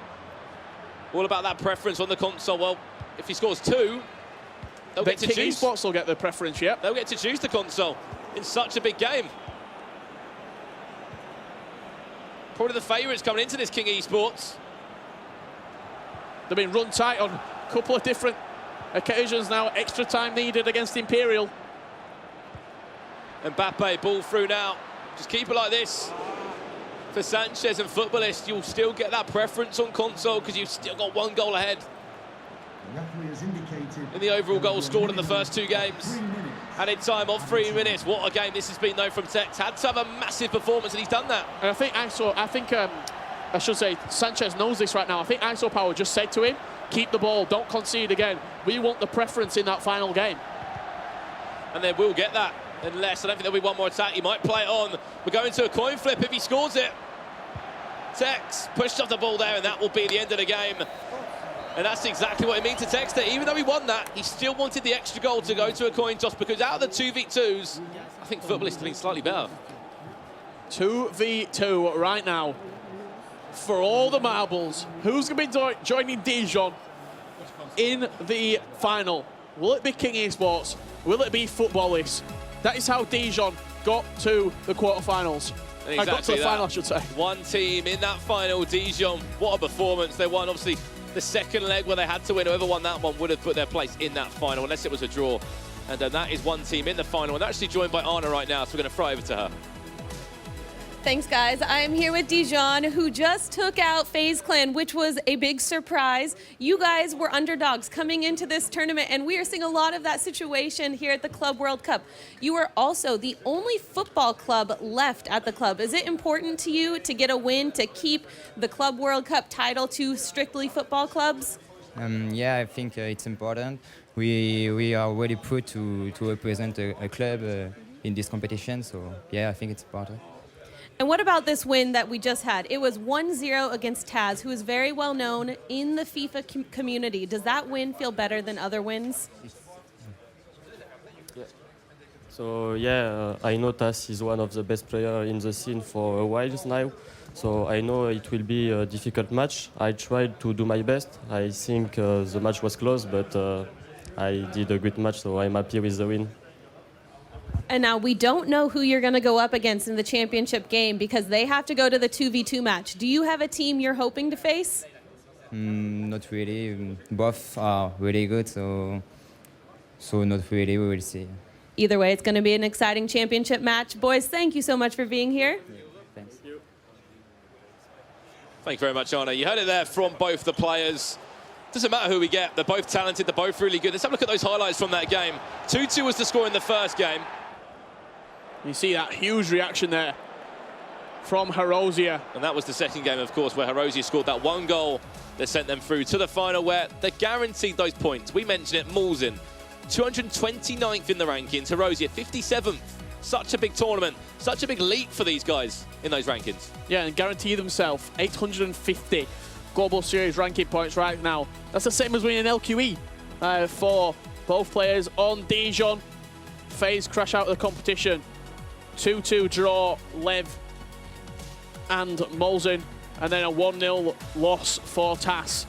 Sends them out, but who will be joining Dijon in the final? Will it be Footballists or will it be King Esports? And we're going down to a pivotal 2 versus 2 match. We are indeed, and what a game it was. Obviously 4-0 the score. Footballists won that first game, and then it was all on Tex. Need a big performance from you, Tex. Lost to Imperial the game before in the Xbox against Lyrics. He did turn up, and he won the game 5-2.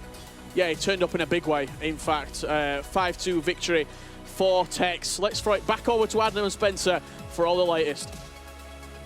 Spencer, semi-final stage. We know one of the finalists. The other one we are still yet to see because there's a 2v2 matchup. But Dijon, a bit of a surprise to get this far, but they've been brilliant this tournament, haven't they? They really have. They're representing the football club community well. They're the only football club left, and they could mean that the Club World Cup stays in football club hands as opposed to esports hands, but of course we'll the other semi-final still. But yeah, Dijon doing really well. Yeah, doing very well. Congratulations to Dijon for making it through to the final. The other semi-finals we can see they're just about to set up for the 2 versus 2.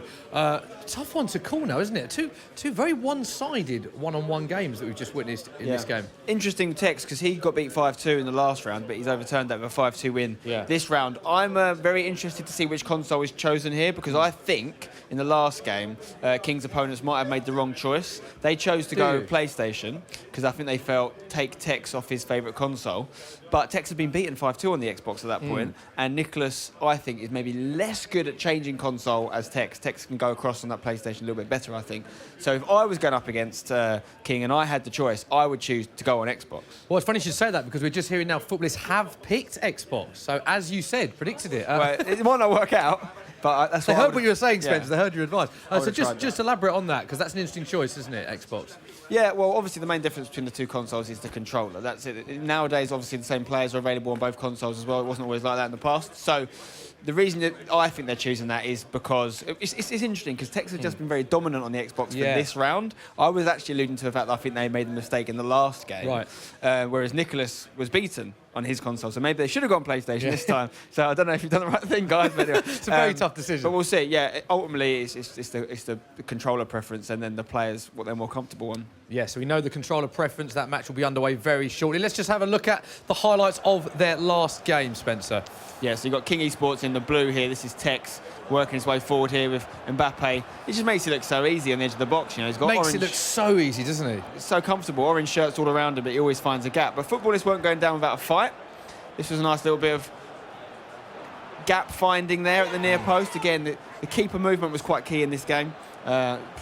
Trying to go the opposite way to what they're expecting. So he's gone near post there as opposed to far post. Tex found himself level. Remember, Tex had to win this game because Nicholas lost, and that was great passing inside the box there. R9 Ronaldo putting it home for Tex. And then footballers clearing the ball here. Quick counter-attack from one end to the other. Lots of shirts getting forward through the middle of the park. And Messi finds a great pass for the middle, which Varane was trying to call for offside, but it was definitely Lovely onside. finish. Yeah, fantastic work. And that made it 2-2. At this point, we thought maybe it's not Tex's day, because the draw would have seen him go out. But he really came into his own in the latter stages of the game here. Great first-time finish there from Cristiano Ronaldo. Made it 3-2.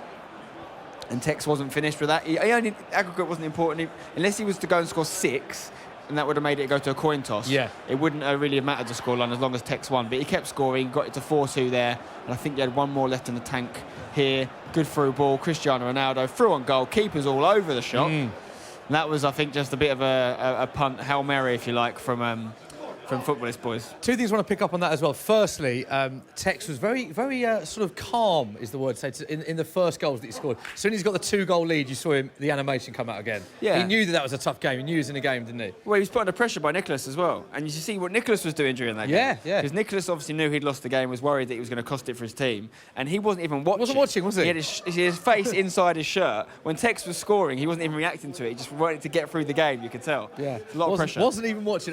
We can show you now our 3 best goals of the day so far. So, of course, we started on the quarter-final stage. These are the 3 that we've picked out, Spencer. Yeah, this was in the Clan. quarter-final stage, this one. Yeah, this is FaZe Clan on the ball here. Look at this passing. Again, it's a no-look finish there from R9 Ronaldo. He wasn't even facing the goal when he hit it. And the pass, bit of a deflection. Yeah. A little bit lucky, but the pass in the lead-up was very clever indeed. This free kick, again, if you're taking the risk to bang the free kicks first time, then you deserve the rewards, in my opinion. Yeah. That's a great strike in the top corner there, much like #Ryan, or for Man City yesterday did. Yeah, this was for the semi-final. Yeah, and this is another good goal. Look at the passing. This is my favourite goal of the day so far. Favourite one of the day for you, yeah. Yeah, great build-up that. It was actually against Tass, which he's got a great build-up goal yesterday. But that one there from Dijon was fantastic. Okay, so 3 great goals. We are ready to go now. Of course, this is the last game in the semi-final stage to see who joins Dijon in the final. It should be a fantastic match. Let's head back to our commentators. Yes, guys, thank you very much. You saw some of the fantastic goals there. I know that last one caught your eye, Richard. A fantastic move, fantastic build-up play. And we've seen so many good goals throughout these 2 days. I've got a question for you. Would you be going, if you were footballist, would you be saying, I want to play Xbox or I want to play PS right now? Xbox. I think it's a tough one. It really is a tough one because if you don't know the situation, we're playing on Xbox now because they scored the more goals out of those 2 games. You're putting Nicholas on an away console, though. I would be saying PlayStation, bit of reverse psychology. Nicholas has just lost 4-0. Put the pressure on him to perform on his home console. Make him think, oh, I've got to play better here. I've got to almost guide Tex to this victory on my home console. That's what I'd be doing.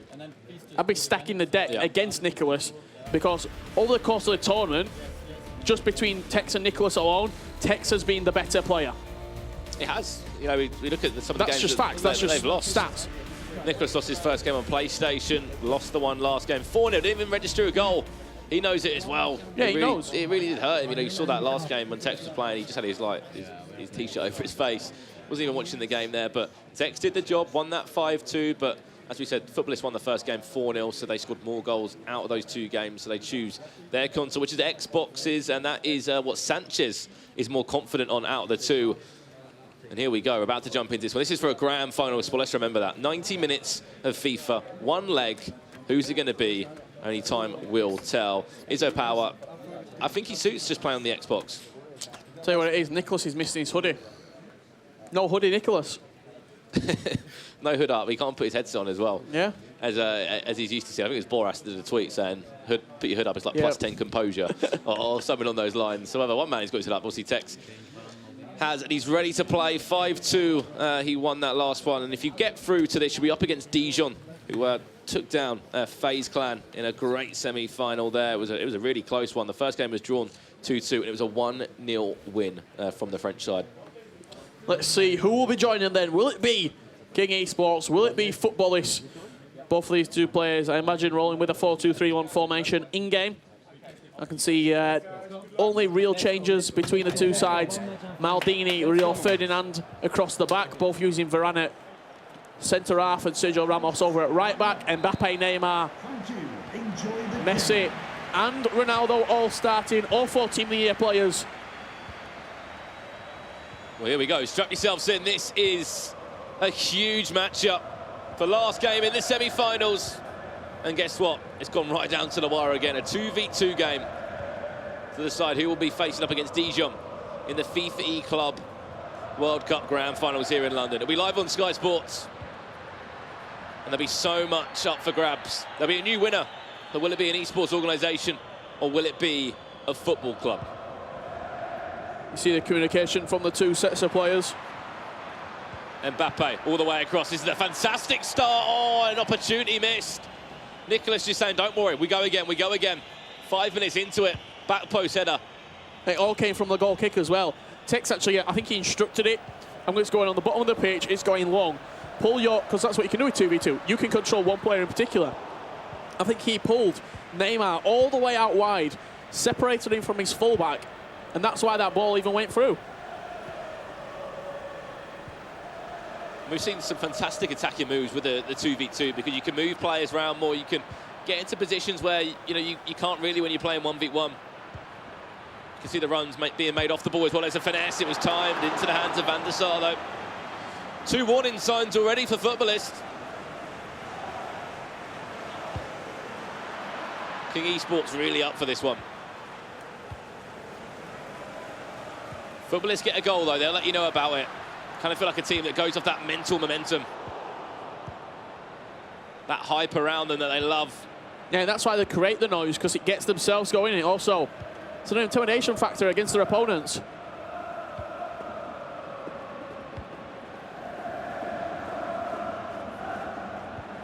Mbappe through to Hullet, overlapping run, can he find it? No, asked too many questions there for Messi to run on through. Or Neymar, sorry. They're rushed again for Footballists, that's twice now. They look to be a little bit nervous, the Footballists. They've had a couple of opportunities and they've just rushed and panicked in the final third. This is arguably the biggest game of their FIFA careers. I just think that game against Tex for Sanchez, I think just mellowed him down a little bit because he was so hyped up after playing so well. You know, you said it, he said he feels like a champion at the moment.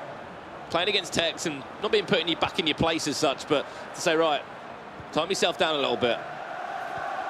Now he's back on his Xbox console in a 2v2 for Sanchez and Izzo Power to try and pull themselves out of it, but too many mistakes already. King Esports needs to make the most of it. Ball across the box into the hands of Van der Sar again. First 20 minutes, it's been all King Esports. Few crosses into the box. Van der Sar being equal to them early doors, but this is the worst possible start for Footballists without conceding a goal. Just in the manner that the game is going. You can't let two players of Tex and Nicholas's quality sort of into the groove. You've got to keep them disrupted. You've got to get the first goal. Yeah, given it's only a one-legged format as well, you have to score first. Well, this could be that first goal. No, rushed again. Tried to play a lovely just driven ball there. Here's a chance to counter-attack down the other end. This is King Esports. R9 Ronaldo out wide on that right side. Lovely ball inside. Neymar to hit it. Great save from Van der Sar, called upon. He was in the right place at the right time. Mbappe to whip this one in. You can see he's actually slipped on to hold it there. Nicholas is telling him as well, look, I think we should do this. I think he's trying to tease with... If this ends in a goal, this is genius. He's played all the way out to the edge of the box, headed back inside, maybe looking for the right bounce, but that's what you can do for them. That's what you can do in 2v2 though. You can actually set up like pretty much your own custom set pieces. R9 just pushed off the ball there. And a chance to break down the other end. Neymar, lovely ball through. And it will go out for a throw-in. Still in possession is Footballists. Their second real attack of the game. If they can put this one away, what attack it would be. But defensively, they have been quite solid, King Esports, in these opening 30 minutes.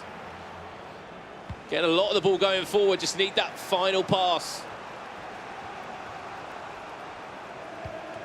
Went for a cross, if anything, just play it on the floor, fallen back again, now to King Esports. No, something's coming, it is coming. Yeah, whenever something doesn't go in for him, both players saying, don't worry about it, come on, chin up. Because 2v2 can be such a blame game at sometimes. 100%. Giving away a penalty, missing a penalty, why didn't you tackle him? Why have you played that pass? Especially when you've got two players who are both unbelievable at the game in their own right. It's almost like when, for example, if Tex were playing with me, I would just be I'd just be listening to everything he says. I'd be doing what he wants to. I'd be playing his style of play. And if you dare said to him. Yeah, when you've got two players, though, who might have clashing styles or who are very, very good at the game in their own right, you've got to almost pick a leader. You can't have two players that say, I want to be the one that scores the goals. I want to be the one that is all over the tackles. What a chance that was. Marcelo decided to hit it. Why not? Goes out for a corner. And to be played straight in. Once again, discussing where this corner's going to go. Just kind of changing between the likes of Varane and Ramos to the back post. Ronaldo's there. Ronaldo will touch it. A lovely touch into a fake shot. Still in possession. Is the man from Madeira back inside to R9 and into the hands. Once again, maybe 5, 6, 7 times now. They've had a chance. Just can't seem to get into their flow. I don't think Footballists have actually registered a shot yet. Go as far as saying I haven't really seen them in the box. If anything, get them to half-time. Let's try and relax a little bit. Footballists, they do look really hot and flustered in the way they're playing. Looks so easy defensively. There's the through ball if he can find it. Yes, he can. R9, you can see him on the far-hand side. Cristiano Ronaldo in possession. Is he going to cut back inside? No, he's not. Cristiano Ronaldo, whip it across. No, played short to Hullet. Back out once again to Cristiano Ronaldo. Can he whip it into the box?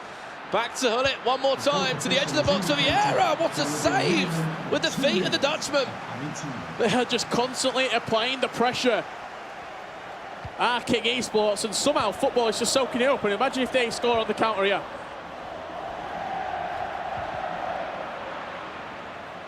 Seconds left, get them into half-time. Have a word with Footballists. Simply just, they haven't looked confident at all in the way they've played. Half-time between the two. What a half for King Esports. Yes, they haven't scored a goal, but look at the chances. 7 shots, 5 on target. 7 shots, 5 on target. They've only got 46% possession.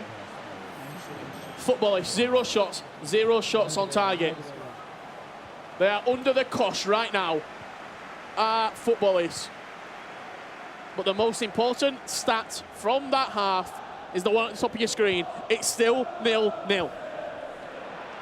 Or maybe not. Ronaldo with the shot off the post. He won't be missing that one.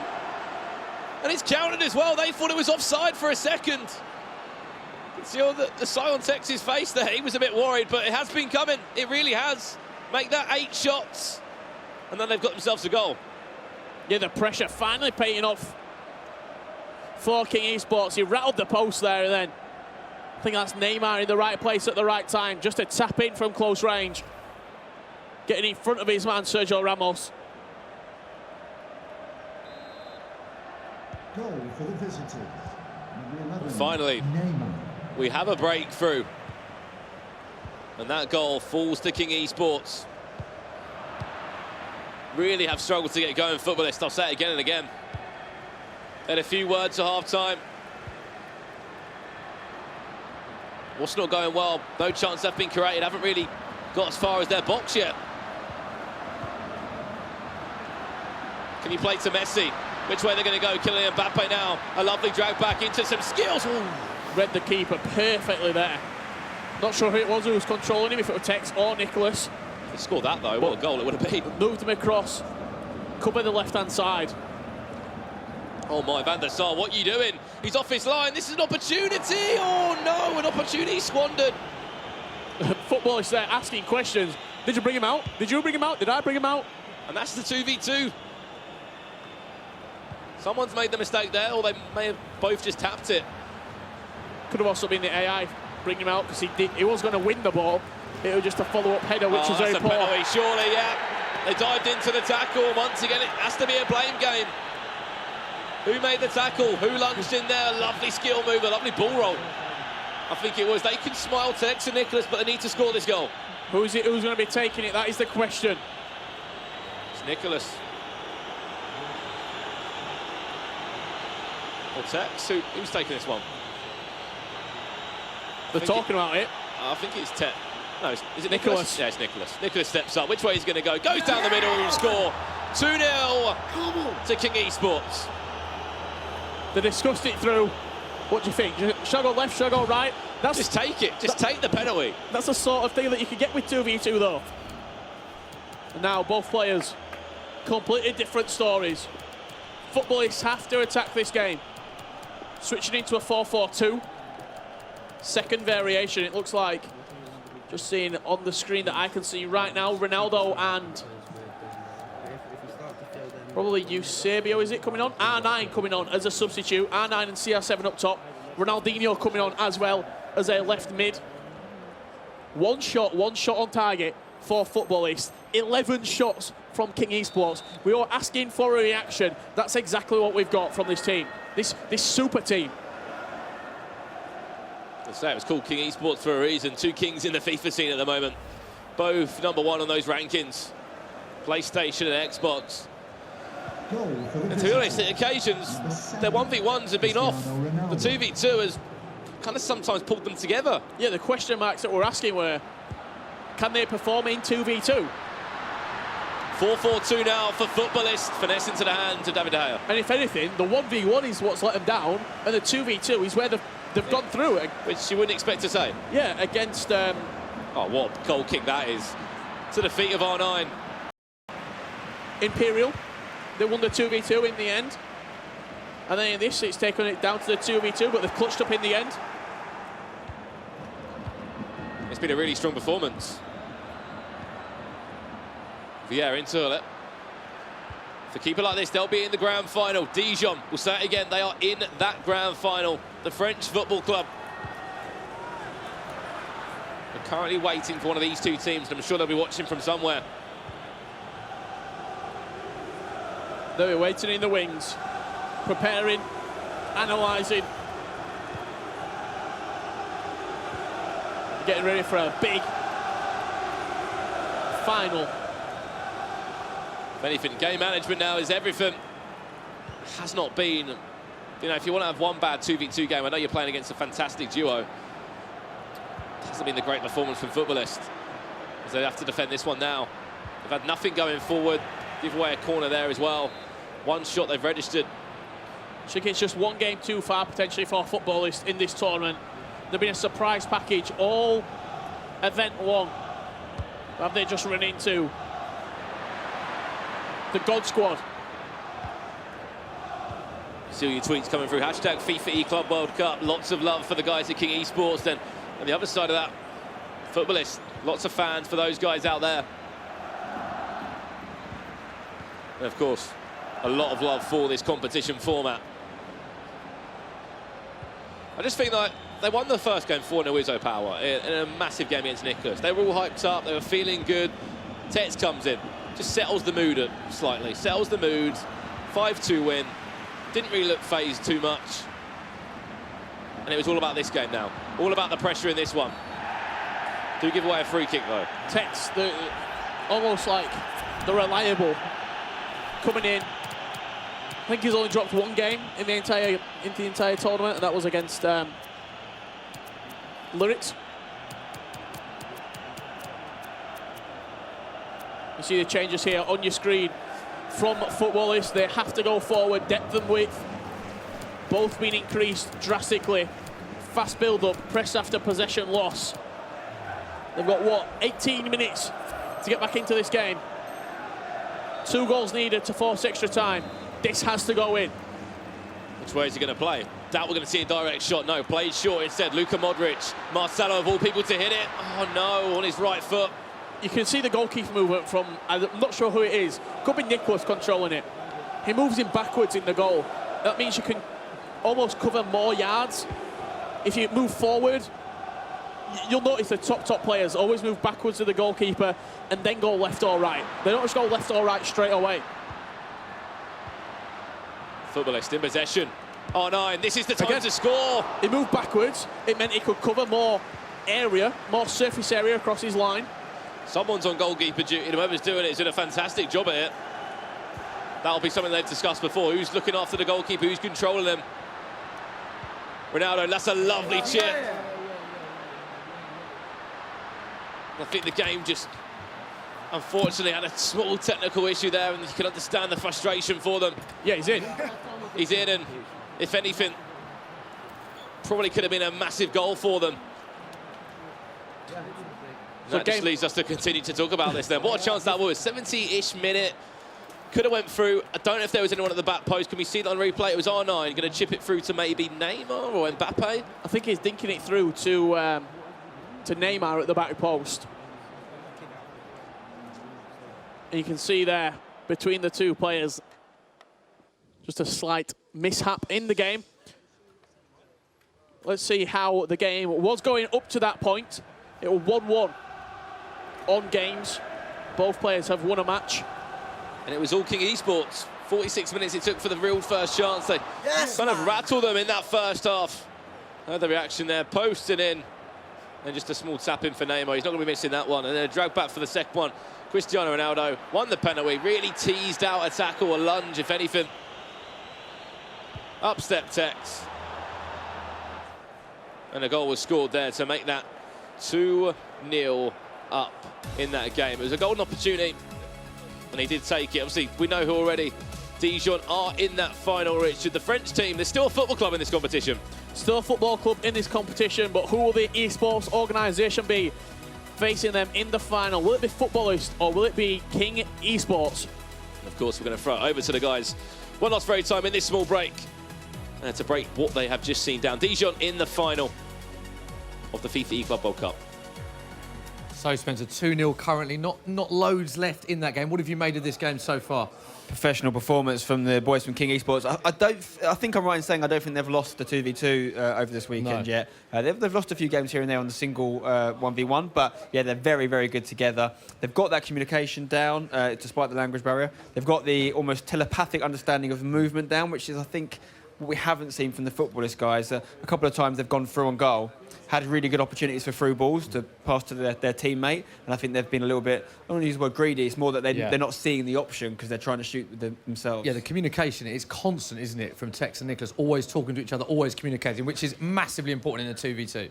Yeah, of course, and you see every time they get a free kick, or they had the penalty, of course, and we were trying to understand who was taking the penalty. It ended up being Nicholas. They're having a lot of discussion about it, and there's not so much going on the opposite team. Footballists, what have they got to do to get back into it? Any hope left? There's still a bit of time left in the match, but they're going to have to do something pretty special to get back into it. They've probably got to score 2 goals, I reckon. If they need to Even score 3 would be good, wouldn't it? 3 would be great. Not a lot of time to do it, of course. And again, just based on the way the game's gone, they haven't created the chances. They've started to create a few as the game gets on, and that tends to be what happens as you get towards the sort of squeaky bum time. Yeah. But I can't see it happening. OK, if you're wondering about picking players, Spencer, you picked your players before the start of the tournament. Talk us through the players that you picked for this tournament, the ones that are really key. Yeah, there's loads of great players obviously available. These guys have every player in the game open to them. But these 4, in my opinion, should be in every squad. Okay. Starting off with Cristiano Ronaldo, pretty much the perfect player. Look at those stats. Almost maxed out on everything, 99, the perfect striker, can do everything you need him to. R9, Ronaldo, the original Ronaldo, if you like, 96, prime icon. Icons are key because they allow you to link players from different leagues and different nationalities who would normally be off chemistry, which is important in Ultimate Team. He's also got 5-star weak foot and 5-star skill moves. Sergio Ramos, what a defender he is, 98. out of 99 for defending. Also pretty good going forward, and he's scoring a lot of goals in La Liga this year as well. Yes, he is, isn't he? Yeah. So he's doing fantastic. And yeah, so you need him in your defence just because the goal threat he offers going forward and what he does at the back. And Ruud Gullit as well, another icon. Very, very versatile. He's down as a centre forward here, but most people will be using him in centre mid. We've seen him score a lot of big goals this weekend. Yeah, he's been used a lot from a lot of teams, hasn't he? Had a big part to play in this tournament. Yeah, he always does. He's just the most versatile midfielder probably available, and the fact that he's an icon again allows you to make teams around him. For example, if you wanted to have Ronaldo, Team of the Year Ronaldo, Messi and Mbappe, you've got to have something linking them because they're all from different leagues now. So you have some icons in between and it sorts it out. Okay, let's look at a further in-depth as to Ronaldo. CR7 Ronaldo, of course, not R9. Let's have a look at his in-game stats, just why he is an absolute phenomenon in this game. So quick. 95 out of 99 for acceleration, 98 for sprint speed. Put a chemistry style on him that activates his pace a bit more, and he's going to have maxed out stats in the pace department. Okay, we can have a look at his shooting. This doesn't surprise many people. You think Cristiano Ronaldo shooting, in-game shooting stats are going to be good, aren't they? So positioning, finishing, shot power, long shots, there is no one in the game that can have better stats than him. That's just a fact. The only thing that really varies between him and other players is the physical stats in terms of his height, for example, and things like that, which we'll come into later. But yeah, shooting-wise, he's perfect. He can do it all. Okay, we'll have a look at his passing in-game. This is interesting as well because we know that he's got the shooting in-game, but his passing stats are phenomenal as well. It's just everywhere you look with Ronaldo, there's just incredible stats. Yeah, that's what you get with Team of the Year items. Their stats are always incredible, and he's versatile. You know, he can score goals, but he can also provide goals, which is what you want. Okay, they are his passing stats. We can now have a look at his dribbling, the breakdown of his dribbling. Again, reactions, ball control, composure, all 99. The rest not far behind. Balance is a little bit lower, and you get a higher balance score from someone who's got a lower centre of gravity, maybe like Lionel Messi. But for me, what sets Ronaldo ahead of Messi is the physical attributes, the height, the likeness to win headers. That's why, despite there being a bit of a debate in real life about who's better, in FIFA there's no debate. No debate for you at all. All about Cristiano Ronaldo. Okay, all about Cristiano Ronaldo. Spencer says there were his dribbling stats. We can have a look at his defending stats. Obviously, we all know you're not going to use Cristiano Ronaldo as a defender, but here are his defending stats, the one that jumps out, the important one as well, heading. Yeah, that's what I was talking about with the difference between him and Messi. Particularly at the moment, heading is very key in the game. You can score a lot of opportunities at the back post. You want Ronaldo on the end of them with that 99 heading. Linking that with his physical stats, he's got 99 for jumping, so he's just not going to be out-jumped. Very unlikely he's not going to win the header. Stamina's great. Most of the Team of the Year items have significant stamina, and the strength is also fantastic. Combine that with 5-star skill moves, there's nothing he can't do. Nothing he can't do, and he's a beast of a man, isn't he? I mean, I would like to have Ronaldo's body. I think I'm a long way off it, though. You just get down the gym a couple of weeks, you'll be there. A couple of weeks? Wow. That is amazing. So we are moments away. They're just looking at the where we are in this game. Another recap. We'll look at the other finalists as well, of course. Dijon, huge achievement from them. Finalists. Unbelievable. Let's be honest, I don't think anyone was counting them as one of the favourites before the tournament, but they're doing fantastic, representing that football world. Could we see a football club hold on to this trophy? Obviously, Bromby, the only previous winners. Okay. But King looking pretty good as well. Right, with that said, we are ready to go now. So throw back to our commentators for the last game in this semi-final matchup. Thank you very much, guys. Yes, small issue, but we're back in the game. We're about to jump back into that one. So basically, to break it down for you, 2 goals are needed in roughly about 15 in-game minutes, 20 minutes, I believe it is left of this. Can it be done? That is the question for Footballist on their Xbox console there. It's been a fantastic game for Tex and Nicholas, though, hasn't it? They've dominated, they've created a number of chances, they've looked good. Yeah, they've looked very good as a team as well. I think that's the big thing to take away from this. Meshing well as a unit, the two of them. They've not had much 2v2 practice in the past. I think they said they played 10 games together on the day that they got here for the Club World Cup. That would have been on the Friday. We are going to jump into this game around, I think it was the 75th minute. 75th minute, bang on. There you see it, and all the stamina set to half. So that's one of the big things with the esports version of the game. You can set the stamina bar on where you want it, either high, medium, or low. So we've set it on medium. Both players all agreed on this. And the subs coming in straight away because it's so influential. And this is the team lineup you can see of Footballists there. 3 at the back. Everything to play for now. 15 in-game minutes to potentially take this to extra time and penalties if need be, but 2 goals are needed. You can see it on your screen right now. With half stamina in the 75th minute, you can play constant pressure. You're going to have 3 players who are coming on full of fitness, full of stamina, against 8 players who are going to be low stamina, low to medium stamina. So that constant press could be quite impactful in the next 15 minutes from footballers. Let's wait and see. They're playing in a 3-5-2. Here we go. Ronaldinho in at camp. 3 subs on for footballists. Can they be heroes, though? Eusebio, Ronaldo, Ronaldinho. All ready to come on and all ready to get this game underway. 15 in-game minutes left, I want to say, for a chance to play up against Dijon in the grand final and to pick up those all-important Global Series ranking points. Here we go, then. Apologies for the small delay, but we're back underway. Team press from the word go. Can the Turkish Esports organisation bring this back? And if they did, I'm sure we'll see one hell of a reaction.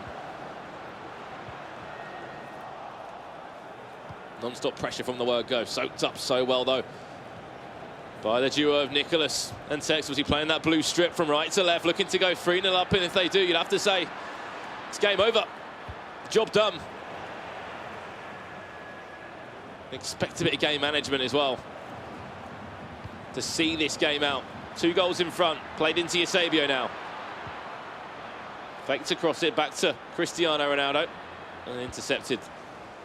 And a chance to build. You won't get many chances, maybe 2 if that, footballist. 2 big chances, because time's running out.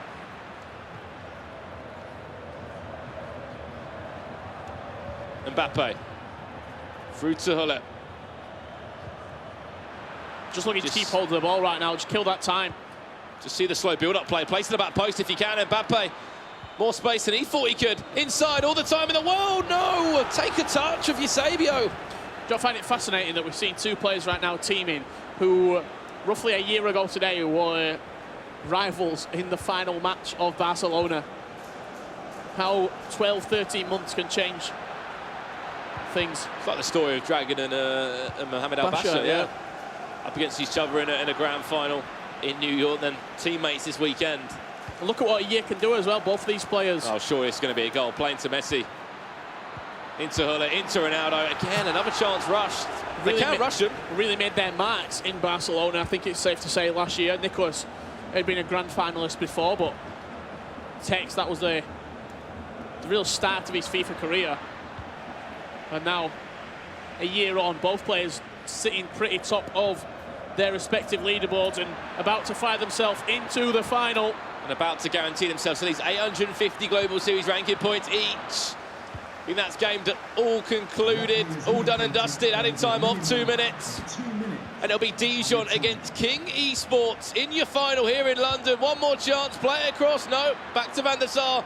Footballists have had a fantastic tournament, however, will be crashing out at the final hurdle before making it to the final. And King Esports, when they needed to turn up, they have. Nicholas lost the first game, Tex won the second one. And in a 2v2 format, they really did turn up and had a fantastic 90 minutes of FIFA. Yeah, I'll say it again. People were questioning if the 2v2 was going to be almost the weak point of their game. It's been the strong point. They've won pretty much the majority of their 2v2s that they've been put into. And now they're going into the final against a tough Dijon side. And that is how your final looks, Richard. The eClub World Cup, the 3rd time the competition has run, and we will be seeing a new winner. We already knew that from yesterday. Of course, Bromby crashing out the competition, but we might actually see an esports organisation winning it. Will we see the first ever esports organisation on the Club World Cup trophy, or will it be another football club and a French football club in Dijon? Of course, you can see the breakdown there of how they all got through. But King Esports, they left it late, they took it to the 2v2 game, and now they're joined by Anna to talk about that. Thanks, guys. I'm here with King Esports, and you guys, coming into this, you were the favorites for so many people, and you have proved your worth. You had a little scare there in the first PlayStation game, but you came back. You've guaranteed yourself 850 Global Series points. Is that more important to you, the points right now, or winning the tournament? Obviously, we can win. All people can win and won't win. But points are so good for me, and Stefano was so near to me, so it's nice for me. And you guys are both, you are currently ranked #1 in the world, both of you, in the PlayStation and the Xbox. Going into this tournament, does that put extra pressure on you, or are you coming in comfortable?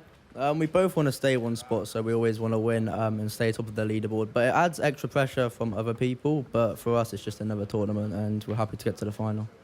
And so far in this day 2, you have had to go to the 2v2 match in both games, which was not guaranteed, but you've pulled it out. How are you liking playing together? 2v2, I think we're probably the best team here at 2v2, so hopefully it carries on if we have to play 2v2 in the final. So yeah, we just got an instinct of how to play and what to do when we have the ball, so yeah. Well, congratulations. Can't wait to see you in the final.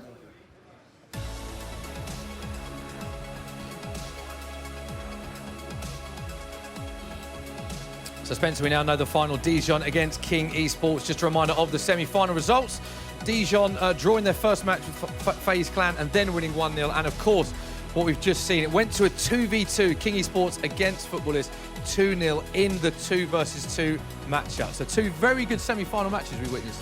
Yeah, and what I'm really liking about this King Esports team right now is that when one of them's not on song, the other one pulls them through. Yeah. And which is really hard to beat, basically, because, like I said earlier, you need Lightning to strike twice. Like the rarity of one of them dropping the game is so rare. For it to happen 2 in a row, it's very unlikely, which means you're going to have to go 2v2. Heard it from Tex himself. He thinks he's probably the best, along with Nicholas, 2v2 team in the world right now. You have to say that they might be right. And you can't argue that. So let's look ahead to the final. It is Dijon against King Esports. How do you see that panning out? Well, I mean, we've backed King Esports from minute 1, which is obvious when they're top of the leaderboard, but I have to say it's much easier said than done to actually come and deliver under the pressure these guys are under. And when you consider someone like Tex has got such a big gap that he can't be caught regardless, that self-motivation is really